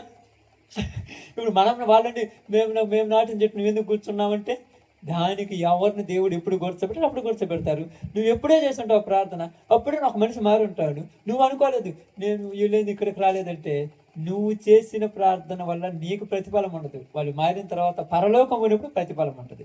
అప్పుడు చెబుతాడు దేవుడు, ఇదిగో సహోదరి, ఇదిగో సహోదరుడా, నువ్వు ప్రార్థన చేయటం వల్ల వీళ్ళు మారి దేవుని సన్నిధికి వచ్చారు, కాబట్టి వీళ్ళు నీ ఫలమే. అది అప్పుడు అనుకుంటాం, నేను చేశానా? ఏదో బై మిస్టేక్లు చేస్తుంటామో మీకు తెలుసా? ఎప్పుడైనా బాగాలేనప్పుడు అనారోగ్యంతో ఎన్నిసార్లు ఏడుస్తుంటారు మీరు చాలా మంది గురించి, అంత ప్రార్థన చేస్తుంటారు. కాబట్టి అలాంటి గొప్ప అవకాశం దేవుడు మనకి ఇచ్చారు. కాబట్టి ఈరోజు మనందరం చెప్పిన ఒక మాట ఏంటంటే, స్వార్థ పనిలో దేవుడు మనలను బలపరిచి స్థిరపరిచి రాబోతున్న శోధన నుంచి తప్పించులాగున పట్టుదల కలిగి ప్రార్థన చేయుటకు మెలకువగా ఉండవలను. ఎలాగంటమ్మా? ఏ వైపు నుంచి ఏమవుతుంది? ఒక్కోసారి ఏమవుద్ది, పెద్ద గూగులు పనిచేసి వస్తుంది తెలుసు. ఒక మీరు పాపము పనిచేసి వచ్చేప్పుడు నడుములు నొప్పి వస్తాయి, కాళ్ళు నొప్పి వస్తాయి. మీరు ఎమ్మటే స్నానం చేసి అంతే తింటారు. అన్నం తిన్న దగ్గర ఆ చేయి గడుగురితే దాన్నే పడుకునే తింటారు అలిసిపోయి. అప్పుడు నీకేం గుర్తుండాలి? ఈరోజు ప్రార్థన చేయాలి కదా. అప్పుడు నిద్ర కూడా ఏం కావాలి? భయపడి తురకాలి. ఎమ్మటే లేచిపోయాలి, మూర్చి కోకాల మీద కూర్చొని ప్రార్థన చేసి అప్పుడు వచ్చి పండుకోవాలి. అది పట్టుదల అంటే. అంటేనే అప్పుడప్పుడు పట్టుదల అంటారు తెలుసా? పంతం తెలుసు కదా పట్టుదల అంటే. అప్పుడప్పుడు అంటారు, నీ ఇంట్లో కాలు పెడితే ఎప్పుడు అడుగు అంటారు. చాలామంది అంటారు, బతికి పడతారు కాలు పట్టుకొని. నేను ఒక్కసారి చెబితే అంతే, చచ్చిపోయినా కూడా బాగానే ఉంటారు. అంత పంతమా?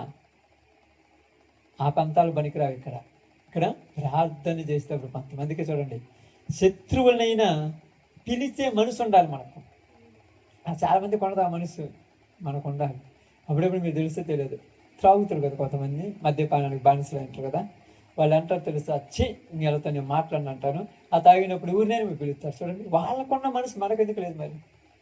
అప్పుడు నువ్వు ఇంతలా నేను తిట్టినా కూడా సిగ్గు లేకుండా వచ్చినట్టే, మా బాబాయ్ ఒక తిడితే తిట్టినవులే, మా చిన్నమ్మాయి ఒక తిడితే తిట్టినవులే, నువ్వు కాబట్టి ఊరు తిడతాను నన్ను.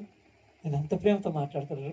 తాగి మద్యం మత్తులో ఉన్నవాడు ఎంత ప్రేమ చూపిస్తే దేవుని ప్రేమ ఉన్నాడు ఎంత ప్రేమ చూపించాలి ఇంకా. అప్పుడప్పుడు ఏం చేస్తుంటారు, కొడుతుంటే కొట్టుకో, నువ్వే కదా కొట్టేది, ఏమవుద్ది కొట్టుకో. నేను అంతలాను కొట్టడానికి చంపలెత్తున్నారు, నడ్డిపెత్తున్నారు. నువ్వేమంటావు? ఒక మాట అంటే నన్ను అంటవా, నన్ను అంటే నీలో దేవుని భక్తి ఉంది, నాకు అర్థం కాదా? కనీసం దెయ్యానికన్నా ఒప్పుకుంది, మనకు ఒప్పుకొని ఉంది. చాలాసార్లు చెప్తారు చూడండి, ఇంతంతలా మాటలు కొంతమంది తిడుతుంటారు, ఇంతంతలా మాటలు అన్ని తిట్టిన తర్వాత అన్ని తిడితే మళ్ళీ అట్టు వచ్చినావు అంటే, ఎవరు నువ్వు? మా అన్నవే, తిడితే తిట్టిను, మా అన్న తిడితే నాకేం బాధ, మా అన్న కాబట్టి తిట్టిను. అప్పుడు అనిపిస్తుంది, అస్సలు నీకు సిగ్గు లేదురంటే నీకా నాకెందుకు సిగ్గు. అందుకే పౌలు గారు సువార్త విషయంలో మనకేమనకూడదంట, వాళ్ళు తిట్టారని వాళ్ళతో మాట్లాడకూడదని, వాళ్ళు నాశనం అవ్వాలని ఇలాంటివి పట్టించుకుంటే మనం అసలు దేవుని పని చేయలేము. దేవునిలో ప్రార్థన చేసి, ప్రభువా వాళ్ళు తెలియక చేస్తున్నారు, ప్రభు క్షమించని ప్రార్థన చేయాలి. అది మనం చేయవలసిన పని. ఓకే, కాబట్టి ఈ సువార్త పనులు దేవుడు మనకు అప్పగించాడు కనుక శక్తి వంచన లేకుండా ముందుకు సాగి దేవుని యొక్క కృప ప్రకారము మనల్ని, మన కుటుంబాలని, మన గ్రామాన్ని, మన ప్రాంతాన్ని, మన దేశాన్ని, సార్వత్రిక ప్రపంచాన్ని రక్షించబడుటకు ప్రార్థన చేద్దాం. అందరూ కూడా కొంత సమయం ప్రార్థనలో ఉందాం. అందరూ కూడా ప్రార్థనలోకి పలుకుతాం. ఈ సమయంలో అందరూ ప్రార్థన కొరకు సిద్ధపడండి. కృప కలిగిన దేవుడు, కనికరం కలిగిన ప్రభు మన కుటుంబాలను మనల్ని బలపరిచి స్థిరపరచులాగున మన జీవితాలు